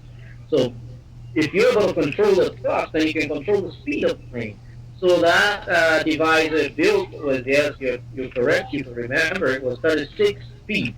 And that 36 speed was to take the plane to an altitude of about 2,000 feet above sea level. That will be slightly across over the clouds. And it should be at different speeds, because in some cases, depending on the weather, if the weather is cool, then the plane can fly higher at low speed. But if the weather is hot, you can fly high, but you need a very high speed to go higher altitude. And sometimes to get to your ceiling, that is the ceiling point of the plane is the point at which the engine can no longer take the plane above that point. So you call that a ceiling point. That is the point at which the plane can not fly above that point. When you get to that point, your engine might either stall. So then you have to come down. So if I built that device so that if the plane happens to have to regulate itself, even without the pilot doing anything about it. Well, in today's technology, they call it autopilot. Although the autopilot is more than that device was built because the autopilot can guide the plane through any hazards in the air. And so let us assume that you are successful in building the turbine engine and putting it into this plane. Who is going to fly the plane, the plane that you are building right now? I am. I don't expect nobody to fly it. And so is the Ministry of Transportation or the government aware of what you're doing? Oh, for now, no. And I intend to keep it this way because the last plane I built, of course, you were there, you know what happened. It was a lot. It was people were really interested. A lot of people wanted to see it happen. A lot of people went there. It was raw, but there was also controversy that this thing can work and this thing couldn't work and that kind of stuff. The thing. And this time there's something new about the plane I'm building. There's actually something new, which is quite different from the one I was building in Sierra Leone. I was building in Canada then. There's something different about this one. And this one, the turbine that I'm trying to build, doesn't run on the normal fuel that we know that is running. I intend to revolutionize that technology a little bit. So I want to keep it behind tight doors. Mm-hmm. And maybe when I reach certain length and certain extent, and I see it fit to invite officials, members of the government to come and have a look, and then see if they can come on board, yes, then I will do it. But now, I wanted to keep it a low key. Right. So there's every intention to let the government know later on. And so, Timothy, this is really great, man. I can remember when we were doing the work in Kenema, there was so much controversy, like you are saying.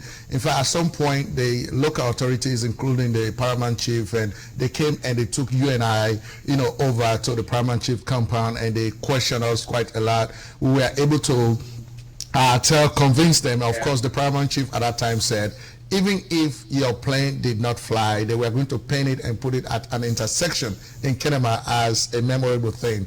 Now, how do you feel that as a Sierra Leonean, you are actually doing this type of work in Sierra Leone, not in United States, not in Europe, but you are doing it in Sierra Leone? How do you feel?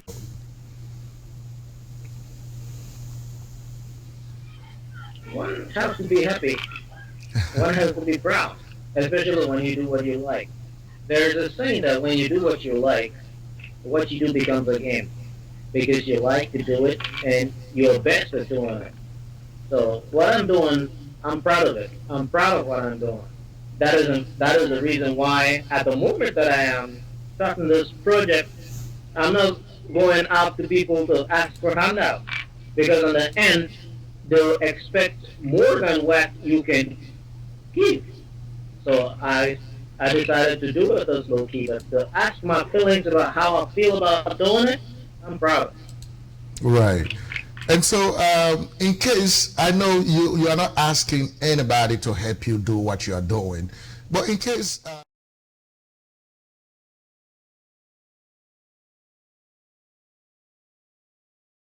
somebody becomes interested in what you are doing and they want to lend you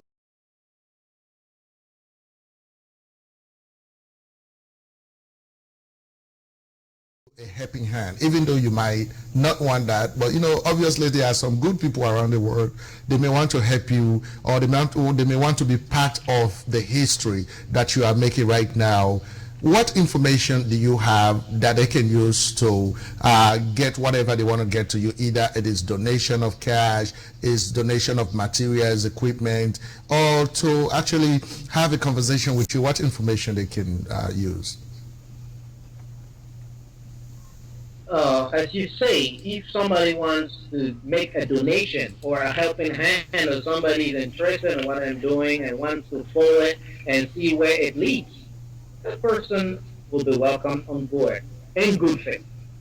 Depending on what I really want to avoid is somebody trying to monopolize what I'm doing. Right. If somebody wants to donate kind of cash as well, he's welcome.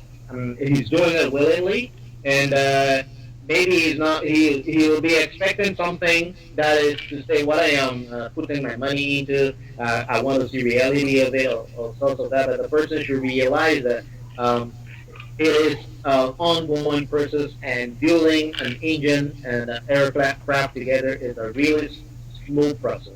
So it's nothing that's going to happen. Say, oh, I'm building an aircraft today. Next month it's going to fly.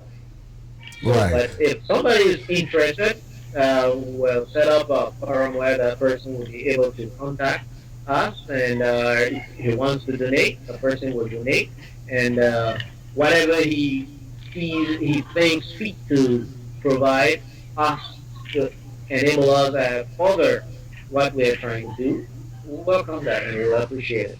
Okay. And so, so in case they want to get something to you, how do they get it to you? Some things. Well, if the person is in the United States or the days, and I take you to be my partner, I guess. Right, like we did Then before. you be my contact. Okay. So they just contact you, and then you can send it over. Okay. And so, yeah, definitely, would it be okay for us to establish a website for what you're doing? So, because that would be easy Exactly. access. I was thinking of that, asking you to do that for me, because, you know, I am busy with the work here. Every week I make sure I'll update you through videos and pictures of what I am doing, and demonstration of what I am doing, so at least that will be placed on the website. And so, that would Timothy, be great. right. So let us assume you have everything that you need to do the work that you are doing. How long do you think you'll be able to complete at least the phase of the construction wherein you can now press a button and the engine of the airplane will start, and you'll know, start to see or hear noise from that side? Oh, well, I'm looking at 6 months. That is for the engine. That is not for the plane. You know, there are two phases. There's three phases to this work. The turbine system is one. The aircraft itself is another. But there's another phase which I never told you about, and that is the combustion. The combustion system is what I am trying to change. I mean, building a turbine engine is not as big as I said, a lot of people have done it. If you go on the websites, you see that people on their own put the components together and they got a turbine engine. But what I'm trying to do is the kind of fuel I'm using. I'm also manufacturing that fuel. Okay. So that is my aim. And now, when you say you are manufacturing the fuel, what are you talking about? Are you digging a well? Are you buying fuel from somewhere and trying to distill? What are you doing exactly with that? I'm not buying it. When you say you're manufacturing something, it means you're not buying it. It means you're not buying it. People that dig and produce fuel are not manufacturing fuel. Actually, they got oil drills, then they drill fuel, and then they can process that fuel. I'm not talking about that. I'm talking about manufacturing, meaning from start to finish, you have to produce it. You have to do everything, make sure you got the fuel. So can you share with with us? If you look us? at the video I sent you. Right. Yeah. If you look at the video that I sent you, there is a hint of it there. For example, the components that I'm going to get that fuel from is very, very common. Right. The combination. We have it every day around us, and I don't want to really deep into it, but Okay, you don't have to. You don't have to. You don't. You don't have to give that. I understand. You don't have to. Please keep that as a secret. Okay. But you see, at the end of the day, Timothy, I think Sierra Leoneans on both sides, those who believe in you and those who don't believe in you, would want to see the first Sierra Leonean aircraft flying. I think it would be very historical. The whole world, Sierra Leoneans from around the world would come down to Sierra Leone just to see you. So, you know, we are kind of very encouraged to see you doing work like this. So, again, what is your motivation? What is your inspiration to do the work that you are doing? Well, it's my lifelong dream to see my own airplane fly. Okay. And it is just not seeing my own airplane fly. And if it is possible for that first airplane, it's not my first airplane. Let me correct you at one point in time. Bretonians, no. The first airplane, that engine I did not build myself, but I put those together and flew it across Freetown for several weeks before the ECOMOG team intervened and said I was like acting as espionage, looking at their positions because of the war back then. So I had to abandon the craft and abandon everything and had to lie low. But this one, I'm talking about my own engine, my own airplane, and piloting it. I intend, after it's done, to train others and various sections of production. Because when you look at producing an airplane, you're talking about building the engine, building the turbine, combustion chambers, drive shafts, and the total respiratory system. Because that's how I call for the engine. The engine is a respiratory engine. It's an air from the front, combust it, and thrust it at the back. That gives it the power to move forward. All that, and also to build the body of the plane. You got different sections, the fuselage, you got the wings, you got the tailplanes, you got the ailerons, the ruders, the lift pedals, and all that. So you need to train people to do it. And my aim is really to establish my own company, my own aircraft producing company, various types of aircraft producing company. That is what I am aiming at right now. Okay. And so, so if you have everything available to you in 6 months, the turbine engine will be done. Now, when you finish with the turbine engine, what is next? Yes.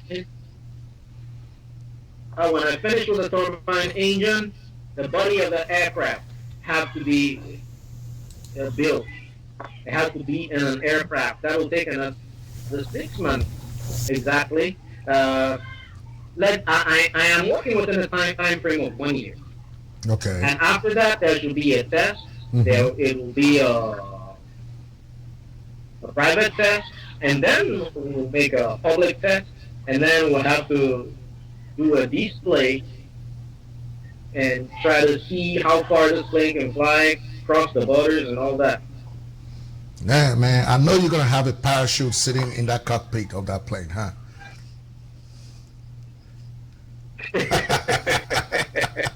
So every plane's got one. Every plane's got one. Even the stealth fighters. The stealth fighters are considered to be the most sophisticated aircraft in the U.S. Army. They got parachutes in them. So if I'm building mine, I gotta put one in that. Yes, you have to. Well, you know, I would love to fly that plane with you too. You know, however, you have to give me a parachute that is twice as durable as yours. But and so Timothy, now you're gonna go to that phase. We understand. We understand definitely. I mean, just talking to you, looking at you, you are very young. You are very determined, and I can still remember you were even younger in 1996. You know, all of us were. I mean, doing that work. I have not given up. You have not given up, and we want to make sure this thing happens. Man, I just cannot imagine what will be your message to other Sierra Leoneans who are young people. You know, because right now a large percentage of the Sierra Leonean population are made up of youth between the ages of 18 to 35. Now, these are the people who do not have any jobs. They live in despair. Doing this kind of work as a young man, what will be your message to those young people? Well, first I will say you got to keep your dreams alive. Right. And secondly, gone are the days when people should be thinking about destiny. Say, oh, I am destined, meaning God has programmed what you have to become. Those are dreams. And it is no longer operational. You have to determine who you're going to be. So if you got your dreams, you want to be something, even if person you want to be something possible at the moment, people might laugh at you when you express your dreams. You got to keep the courage and press on. And you got to remember that whatever the mind conceives and believes it can achieve, it doesn't matter when you'll achieve it, but it will be achieved with time. Some can achieve it due to circumstances at an early age, but some in later years. But they do achieve it as long as they concentrate. So the first thing is keep that dream alive, have a positive outlook on life itself, and stay out of bad company because youth of today, they get frustrated, putting blame on others for their own mistakes. And main reason for that is because of bad company. Stay out of bad company, be positive, have a positive outlook in life, and stay focused. If you think you want to be an engineer, then stop beating around the bush. Don't go start doing things that are not concerned with an engineer. So who you want to be, you have to determine what you want to be, and then walk towards your goal, and you'll get there. Right. And so, back in the 90s when we were working together, you used to be really, really upset and angry at the rebels who were disrupting, everything that people were doing, people's lives and stuff like that. You were so angry. At some point you said, when I finish this aircraft, I just want to take it and just go and deal with these rebels. Now, what do you think as a young man that the war is now over in Sierra Leone? And what is your own take on how the government is operating?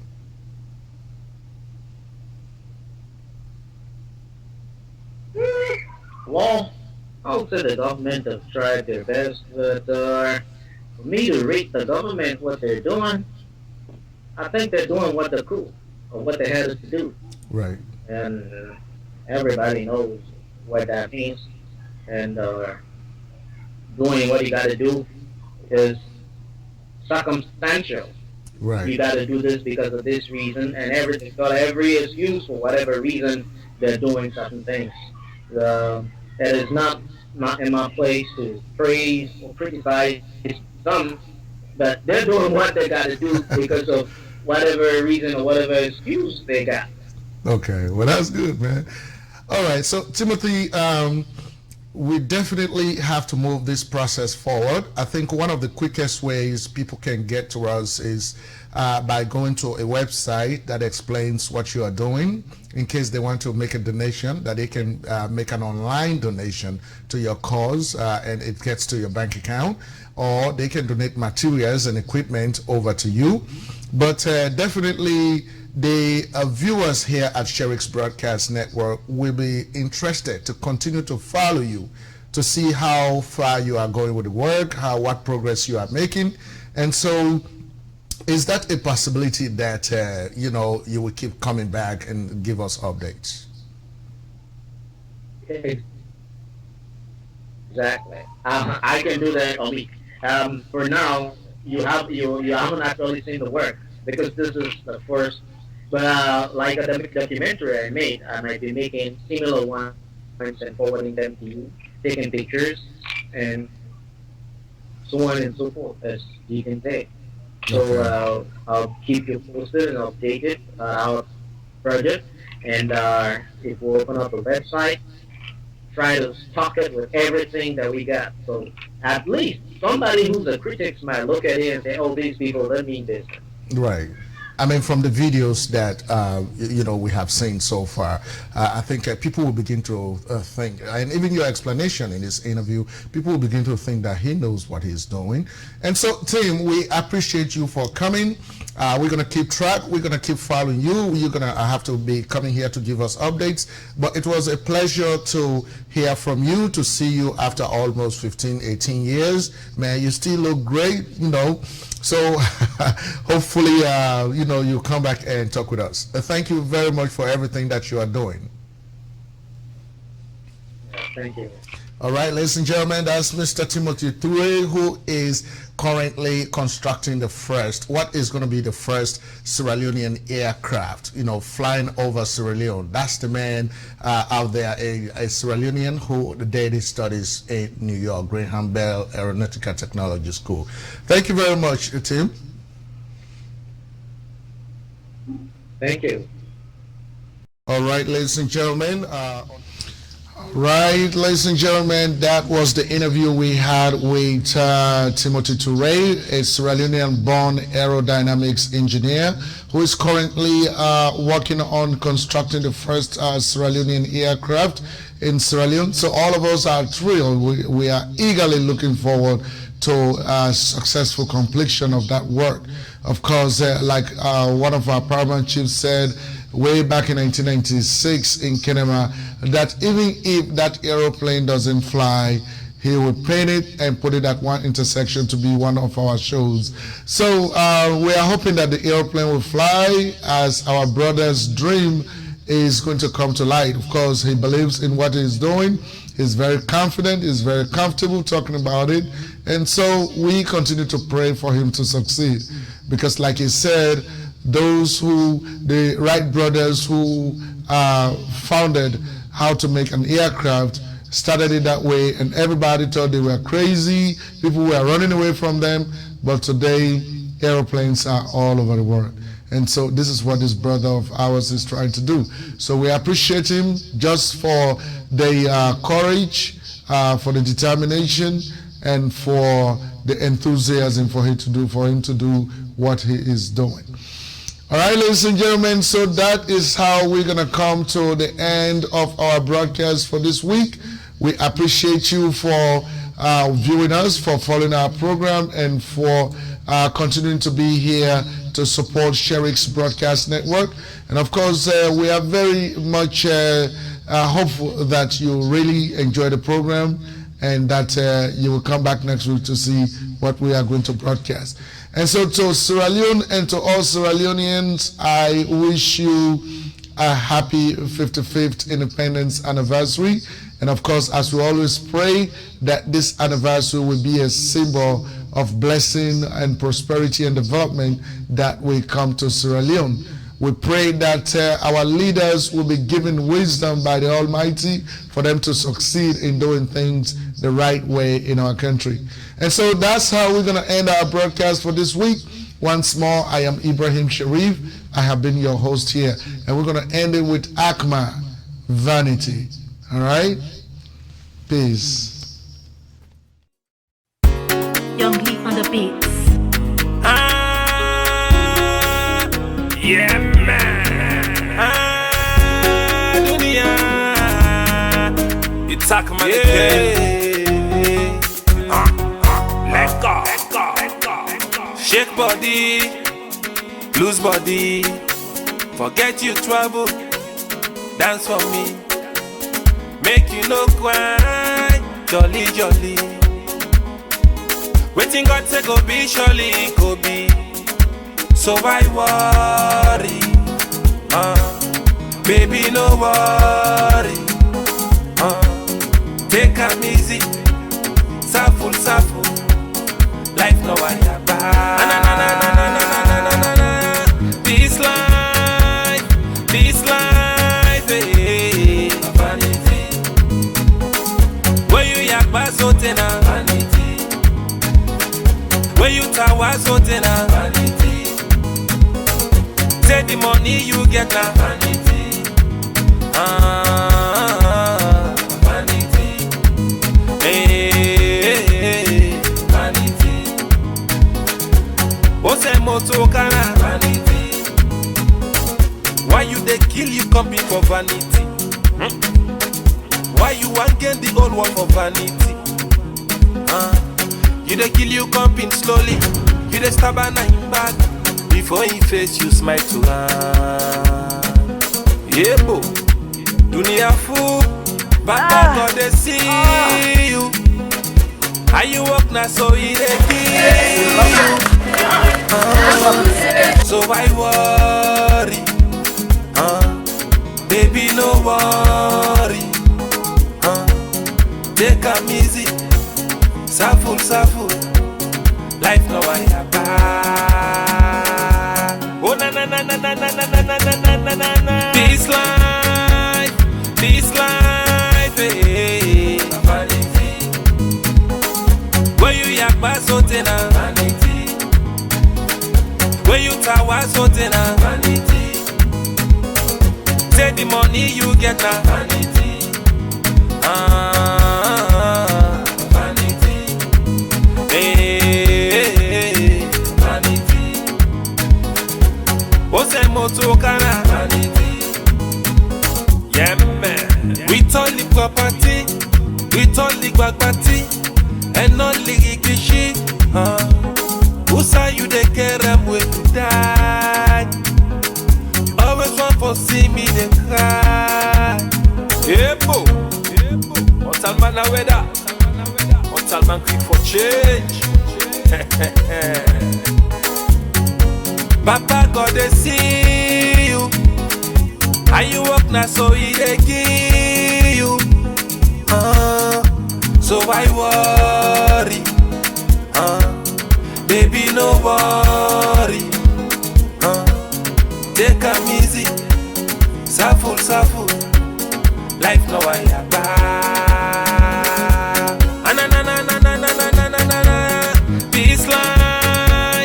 This life, hey. Vanity.